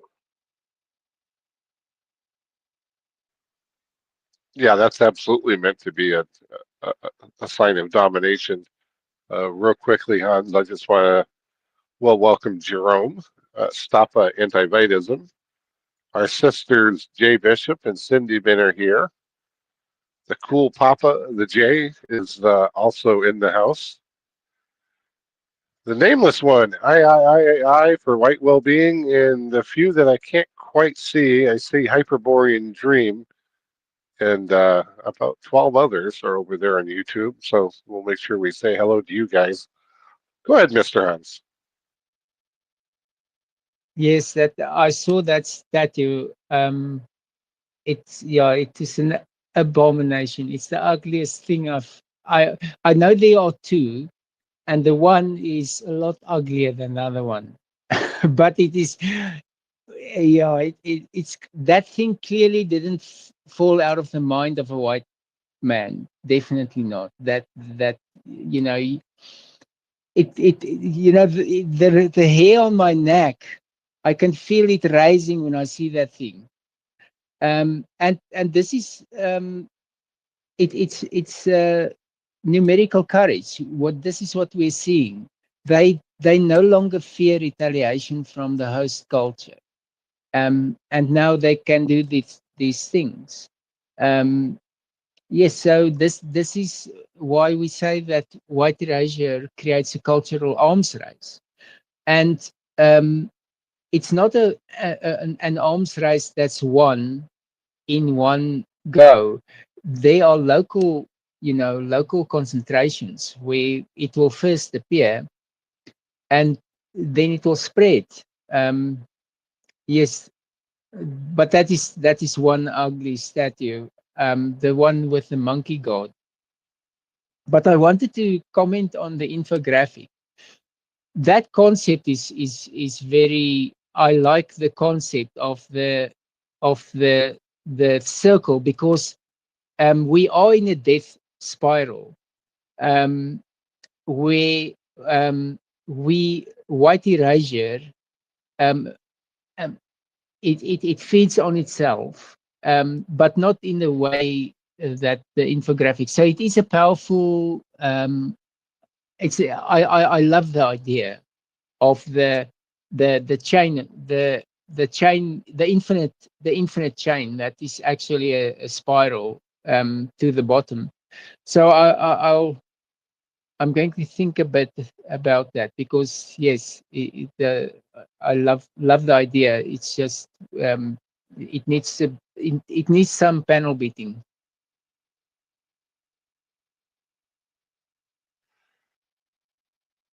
Right at the start, I'd like to adapt this into more of the Go Free Mexican and have it reflect our community a little more accurately. So it's going to take a little work, assuming I have time later to get to it. We'll see what I flesh out. I'll throw it in the OT chat, and I'm sure we can kick it back and forth. With that, well, go ahead, Hans. One of the death spiral mechanics is the fact that white erasure, um, a component of white erasure is white erasure of the workplace. Now, the white taxpayer overwhelmingly funds white erasure. So white erasure in the workplace increases. If white erasure increases, then the component of white erasure of the workplace also increases. This means the body, the taxable body shrinks, and that means more taxes for the white man. And so less white people have to pay more tax, and that will then pay for more white erasure. So this is where it spirals. And in South Africa at the moment, I think about 8% of the population pays 90% of the taxes. And this is the situation where we are in. On my municipal bill, there's a line item, social grant, which is 0. But so you can imagine what my non-white neighbor sees on that municipal bill. So in other words, they don't. There's a mechanism already in place where non-whites don't have to pay any rates or taxes, because who knows what social grant do they get? And this is the way they. So it's not only the fact that our people are not getting jobs. It's every level of society. We have this anti-white discrimination where uh, when something has to be paid, it's the white man who pays it. When someone benefits, the white man is excluded. So, and white erasure um, exacerbates this whole mechanic. And this is why I say it's a death spiral, because as it progresses, the the amount of whites that have jobs that do real work. Because here's the other thing: someone who does the exact same role as me, who does now by role, I don't necessarily mean that they do the same job. They are paid for the same. That person, if he's non-white, gets more money. Why is that? It's because when you white erase, there's an artificial increase in demand for non-white workers. And that means necessarily the price, the wage for the non-white worker for the same role is going to go up. So I work harder for every rand. Every white taxpayer works harder for every dollar, every rand, and um, then more of that rand and dollar is taken off for rates, taxes, um, um, um, all the cost of living. You are targeted all the time, and this is where that mechanic is a spiral that goes down. And at some point things fall apart, like they are in South Africa now. Infrastructure is falling apart. So I love that mechanic in the infographic. It's really a good, because I think it's very powerful to see how the evil is feeding on itself, like a snake eating itself.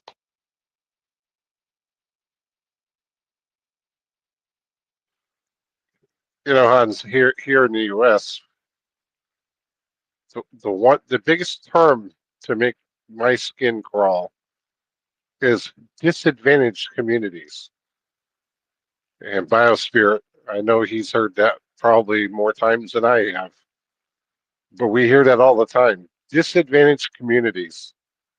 And every time you hear that term, I know instantly that I'll be paying more money for non-whites every single time, because disadvantaged communities are never the poor white kids who don't have enough money to buy school lunch or get all the school supplies they need. No, it's the non-whites that I have to worry about and pay for, of course. I just wanted to throw that in there. That's one that really irks me. You know, when last year when we were leaving Texas, there was a program for the disadvantaged children because they couldn't buy school supplies, and they wanted, of course, the white parents to chip in for it. And I said no. Go ahead, Hans. So in South Africa, they call it previously disadvantaged. But we all know they are forever going to be previously disadvantaged. So they have to deal with the fact that the young non-whites who are born after the disadvantages happen, they have to have a pretext to bring them within the scope of anti-white discrimination. So what they do is they say no, but those are also previously disadvantaged, even though they weren't born at the time where the disadvantages happen, because they say it's because of white majority or white majority capital. In other words, no, the whites used the time to capture all the resources, and now everyone is suffering for it. So it's just a simple case of it never ends. It ends when we end anti-whiteism, because they'll just choose new pretexts. As soon as you defeat one of them, they just get a new pretext. Because white people foolishly believe, okay, so if these non-whites age out, then we're home free. No, we're not home free. New blacks that are born today will have all the advantages because they are still in the anti-white narrative previously disadvantaged.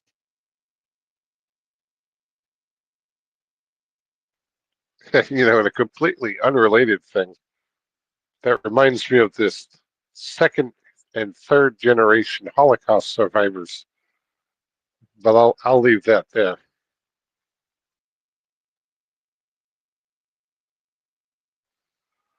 Alrighty, guys. Last thing I had up in the jumbo was a post by Yiz this morning, and I thought it was quite interesting.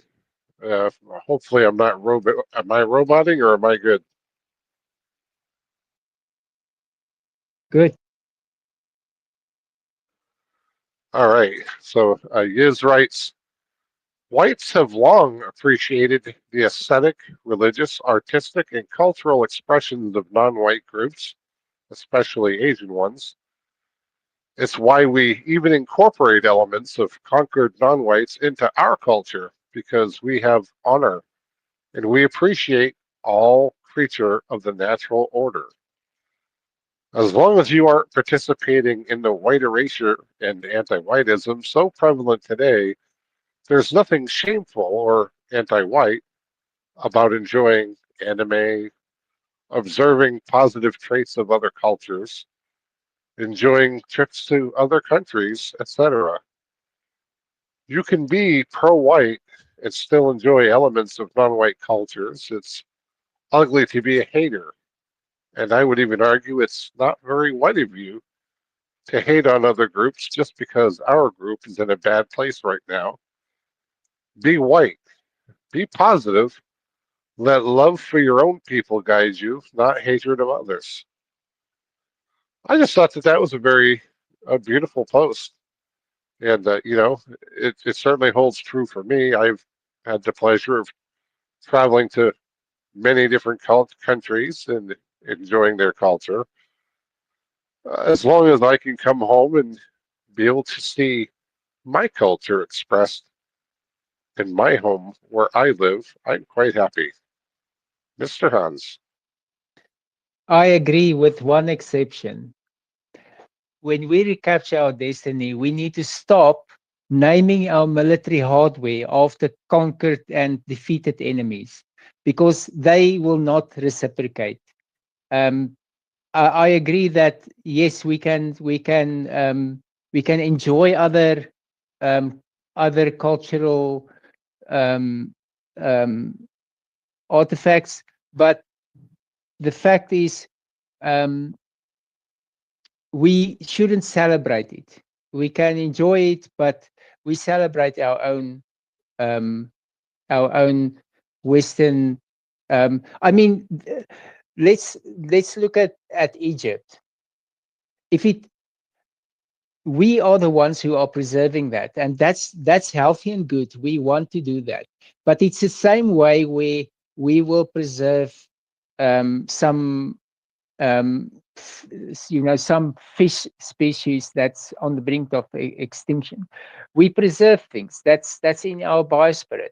And in fact, I would go so far as to say that um, we shouldn't give those cultural artifacts back to those countries, because they are not going to preserve those things with the same care that we will do it. And we have a long history of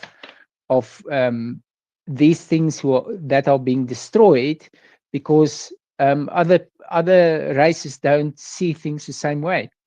But um, I really do think we need to change things with regards to the way we've been doing it, because we've been honoring them, um, and they've been white erasing us.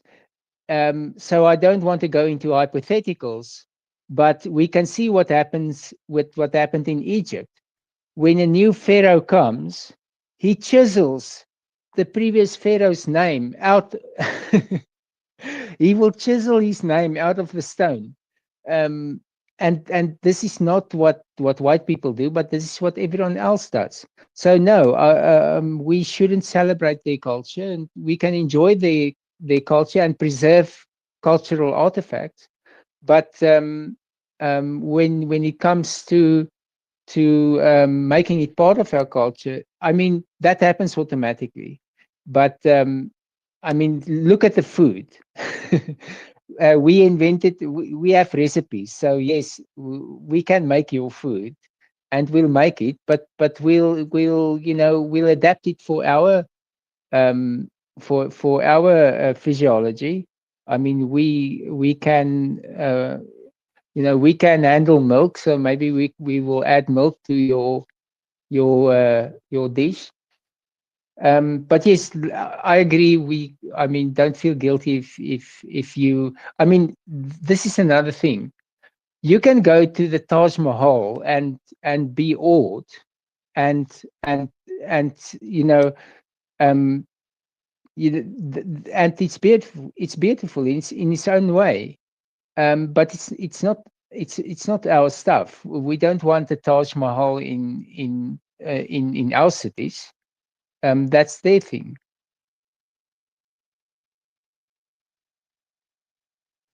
Yeah, I'd say we pretty much agree, Hans. I mean, I don't mind enjoying other cultures. I just want to enjoy them in their country and certainly not in mine.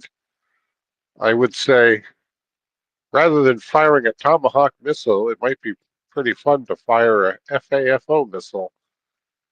And I'll defer to Rafa and not say what the FAFO means, but I'm pretty sure she already knows. Mr. Biosphere, my friend. Um, I did want to bring up one other thing, which is kind of in the same vein. So I got in the mail yesterday my vote here in California. We're having a special election, and I just wanted to mention it because this is what our wonderful Governor Nuisance put on the ballot, got passed to put on a ballot. It's a constitutional amendment, and it's just one item that we are voting on, just one thing that we're voting on, and it's a yes or no to change the Constitution so that he and the other anti-whites in power can temporarily do away with the independent entity which uh, figures out what the boundaries are going to be for um, the various people in Congress, so the congressional districts. And I was so shocked that there was only one thing on the ballot. I was like, what is going on? So I looked up, and it is going to cost, or it is costing, has already cost $282 million for this special election, so that Mr. Nuisance can have his Trump derangement syndrome foisted on all of us. So it'll be very interesting to see if people buy his hokum on this. But I was just appalled at that, and I wanted to share my apoplexy over it. And to tie it into what Hans was saying before, here in California, we have the same kind of things going on our electricity bills, where over 25% of the people in California do not pay their power bills, and but somebody pays them, and that is why our PG&E bills here, our power bills, are the highest in the country, is because we're paying for all of the people who are not paying their bills. And guess who those people are? Well, those are the people that they continue bringing in, and it's the same where they've decided they're going to make us pay for their housing, their food, their hospitalization costs, everything. We pay for all of their stuff, and I think that figure that the woman in Europe came up with of the 600,000 euros or whatever it is, it's got to be something, like we're paying $100,000 per anti-white intruder that's coming here into California. And it's not just us, because what the state does is they take the money that comes in from the federal government and use that for this for paying the especially the hospitalization costs and the food costs and things like that. And so everybody in the country is being nicked for this. So that's my little add on there. I don't know what else to say about it, and but I'll pass it back. No expense spared when it comes to funding anti-whiteism, is there? No expense spared at all. That is beyond disappointing, brother. Go ahead.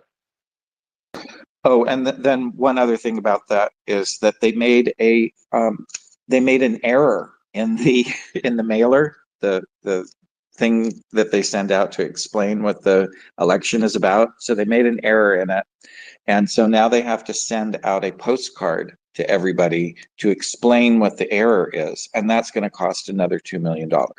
So I wonder who made the error, and I wonder who was too stupid to catch the error and do a proofread before they mailed it out. I suspect we already know the answer. It's going to be some anti-white hire or other. Now, in this election, you said you got mailed your ballot. I wonder how many illegals are going to be putting in their ballot. Mr. Hans. That's always a consolation prize, because there was a time when anti-white endeavors worked smoothly, and you had this sinking feeling in your stomach that they are so competent at everything they do by all the anti-white measures that they implement. But now it's starting to, they're starting to fail at everything they do. I mean, it doesn't help us, but at least the anti-whites are becoming more incompetent, because it used to be in South Africa, it used to be, when they announced that there's going to be a speech to announce income tax changes or something like that, then you had the spit in your stomach, because okay, so they found that loophole. But this is no longer the case. They are stumbling around. Of course, I mean, it's not good. Western civilization is falling apart. But it's definitely, I prefer an anti-white regime that's incompetent to one that's competent. And this is one thing that white people don't seem to understand. And this is that when the DA, which is the whiter party in South Africa, if they take power, white males are not going to get work, because they are going to be very efficient at white erasing the workplace, while the ANC is just they just can't get it done. They have these heavy-handed. I mean, how heavy-handed can you get? They made a law that explicitly states that access to water must be whites. So in the past, when they victimize us, they frame it as well-being for others. Now they no longer say we give black farmers preferential treatment to water access. They actually say white farmers are go to the back of the queue. So they flip it now, and that's very stupid of them to do. But it's because they are just becoming more incompetent. So not that I mean, it's not good, like I say, but this you'll see sometimes that white South Africans have have a greater optimism for the future. And I think it comes from that aspect of anti-whiteism.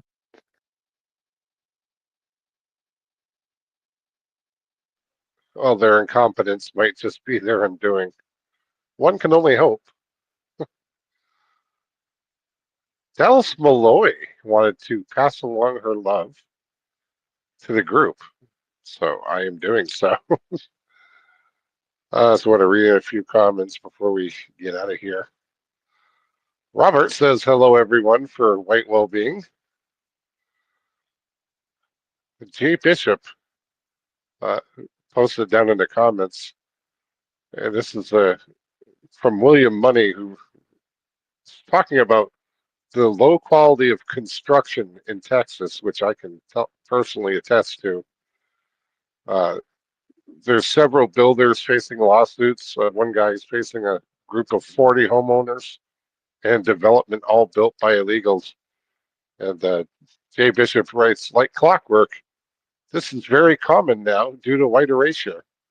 I think it was 3 years ago, an entire new subdivision in my city was on the news because new homeowners were having their ceilings caving and huge cracks in their walls and foundations. And that is very definitely true. All the construction, these big construction companies in Texas were hiring so many illegals who were so incompetent that none of the houses could pass a legitimate inspection.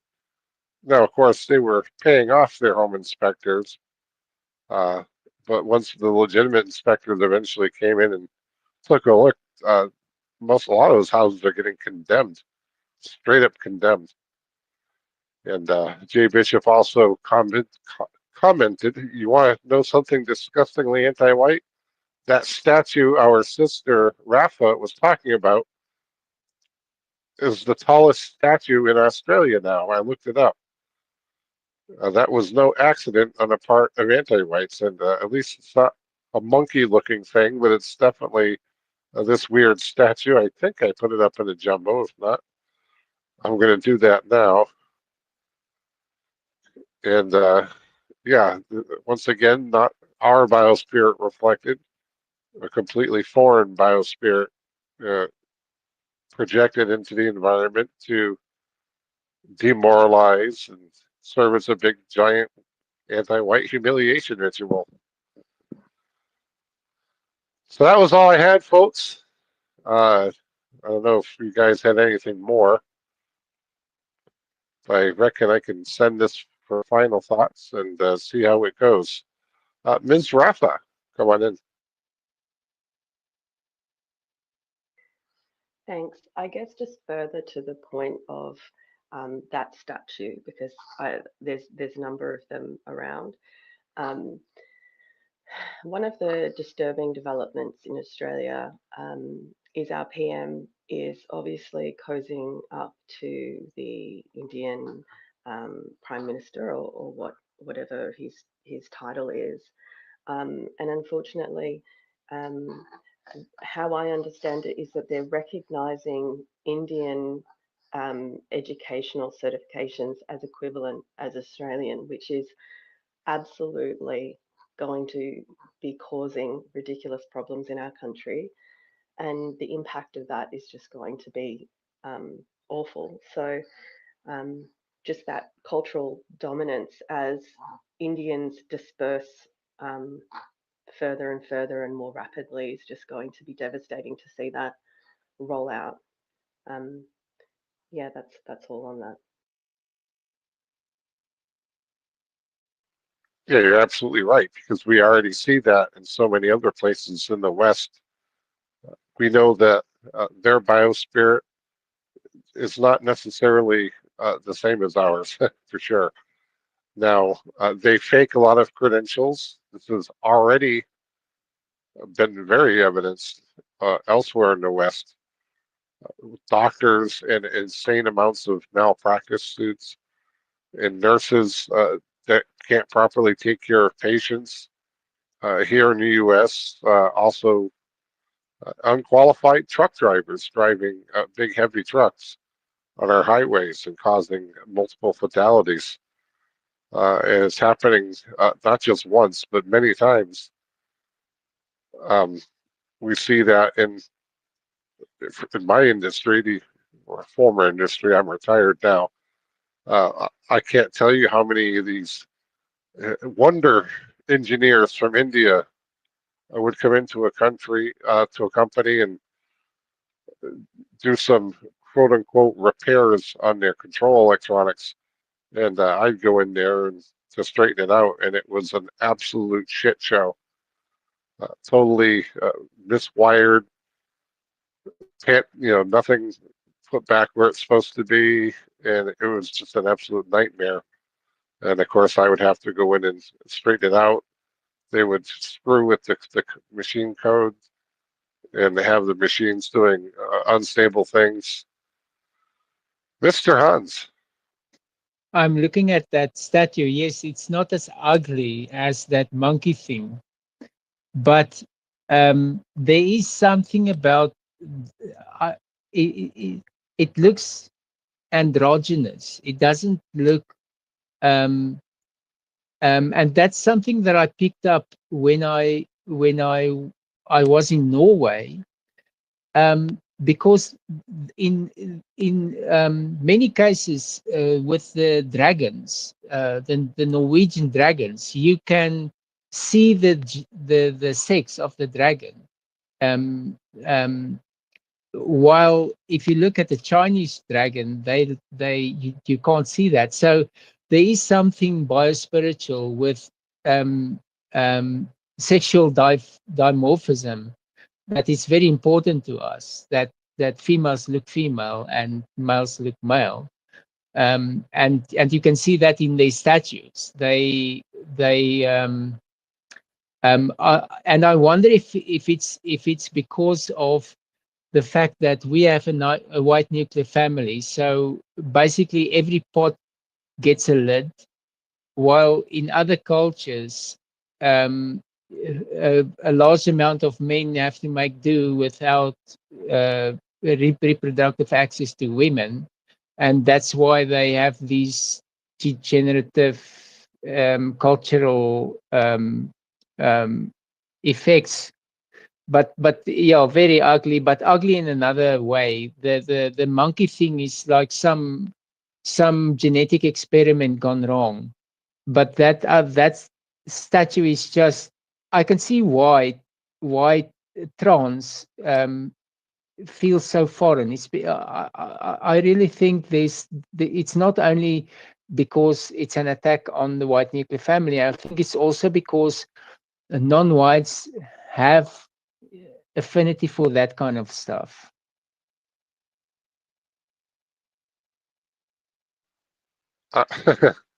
That monkey statue looks like something out of a 70s sci-fi flick where some evil scientist had an experiment go horribly, horribly wrong.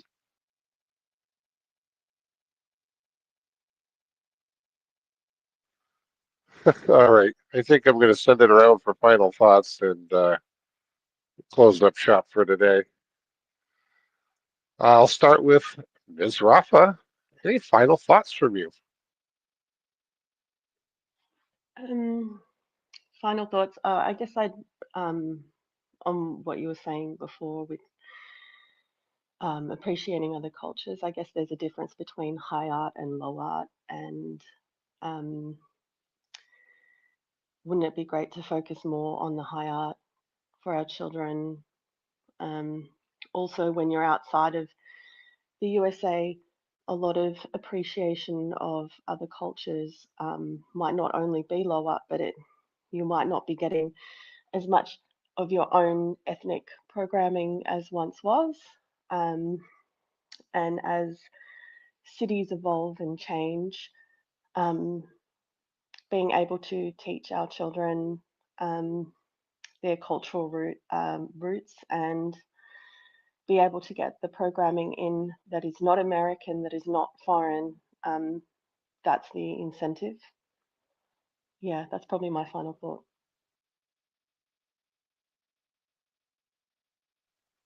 Well, Rafa, we start this space every day celebrating man or woman of the West. We do that partly because we need to take ownership of those things that our people have created, whether it's art, whether it's something scientific, music, discoveries, which is, like I said, we pick a different Westman of the day of any particular genre.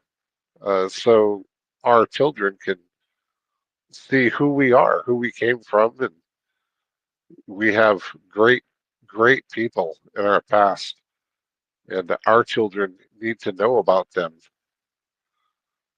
So when you mention art, of course, we do have our own artists, and we celebrate them here as well as part of that Westman of the Day, because while we can look at uh, another culture's art and say, yeah, that's pretty, we still have our own art, which resonates with our biosphere.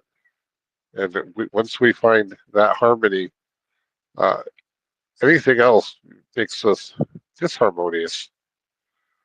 But I hope you come here and certainly feel free to speak up more often. We generally have a small circle of people that speak, but the floor is open for anybody to request a mic, and I'm glad to meet you, Mr. Biospirit. Um, I would just like to say it's very nice that we're getting so many people from all over the world, all over the Western world, who are joining us here on the space. Australia, uh, South Africa, Europe, Americas. It's wonderful.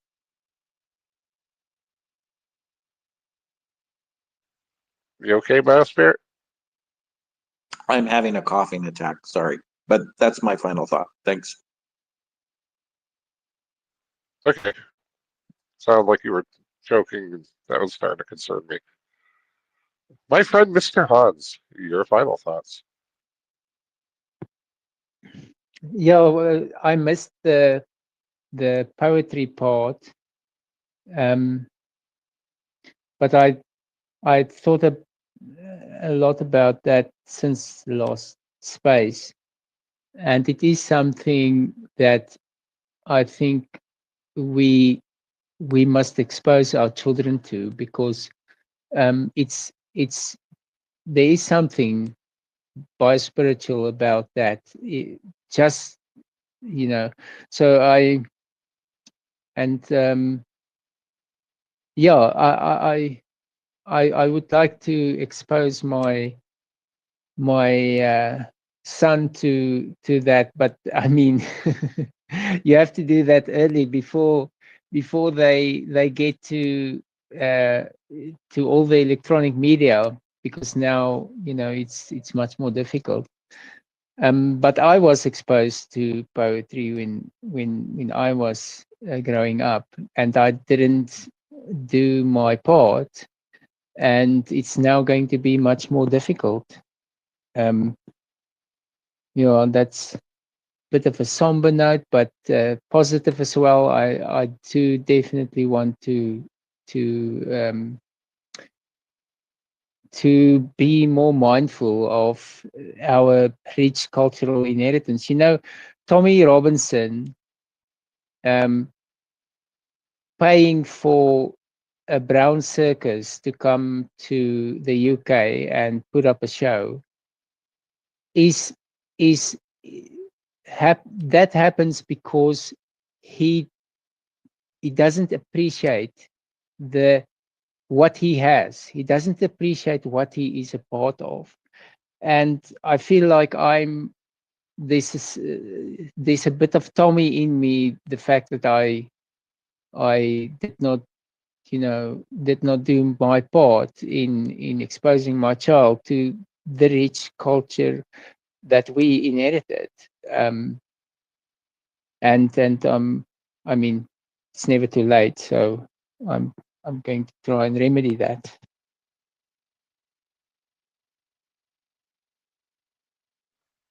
I think a big part of anti-whiteism, particularly how it affects our younger people, is our children tend to think of culture as something other people do and not something that our people do. We see that in the music they celebrate, the artists they celebrate, and it's kind of disappointing. And that's why we definitely need to make that effort to have our children understand that we do have a culture. Um, the trope of whites have no culture is absolute garbage. As I'll use my fish analogy again.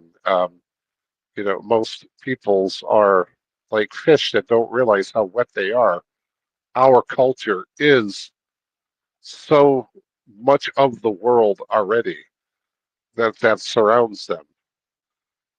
Even the rap music would not be possible if not for the technology created by the white man. So we do have a beautiful culture, and again, poetry is a form of art, and it is ours, and we are going to take ownership of it. And we'll celebrate some more of that tomorrow, as we are doing Poetry Week. So you'll have to wait till tomorrow to see the next poet I've picked. But hopefully we'll see you all back again. This has been the Tuesday edition of the Shade Tree, White Wellbeing, and WG Space. We meet here daily at 2 p.m. Eastern Standard Time here on X. We practice the Go Free lexicon and concepts as developed by my friend Jason Kuna, Mr. No White Guilt. You can find him here on X as at No White Guilt NWG. Elsewhere is simply No White Guilt, and on the web at nowhiteguilt.org. I want to thank each and every one of the speakers and all of you who showed up to listen, either here on X or live on YouTube and Twitch. You all make the space possible by bringing your diverse skill sets, experience, and intelligence here for all of us to share.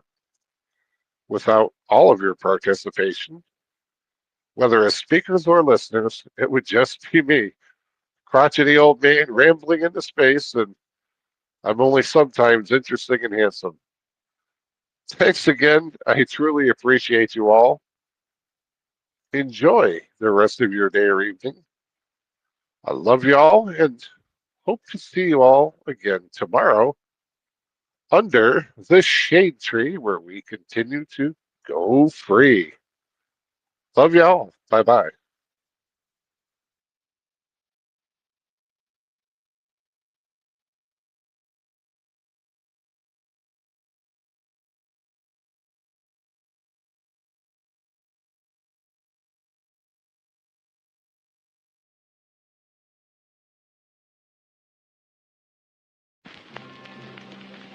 Good gracious, ladies and gentlemen, a most extraordinary calamity has struck.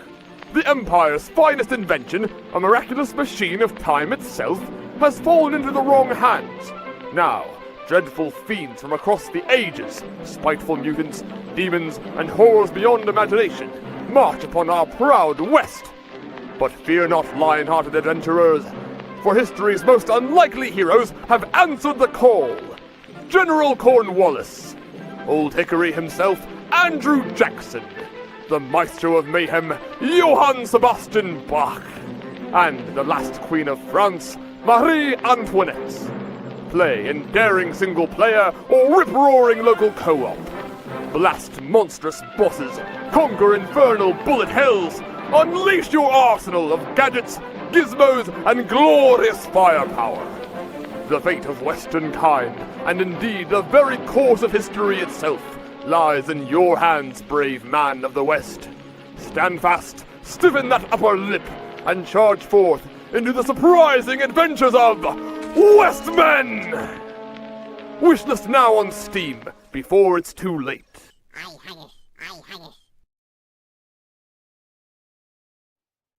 Our children are priceless, and we would do anything to protect them. So why aren't you using Go Free to protect them from the most harmful ideas? Decades in the making, Go Free is a simple yet brilliant practice designed to free us from destructive socio-political ideas. As words are the tools with which we think, Go Free promotes precise, simple, and targeted language to counteract psychological warfare. When you go free of the system's control over your word choice, you liberate your thinking. As you grow, you can empower others. And the most important thing you can do is inoculate our children against the ideas that are meant to harm them.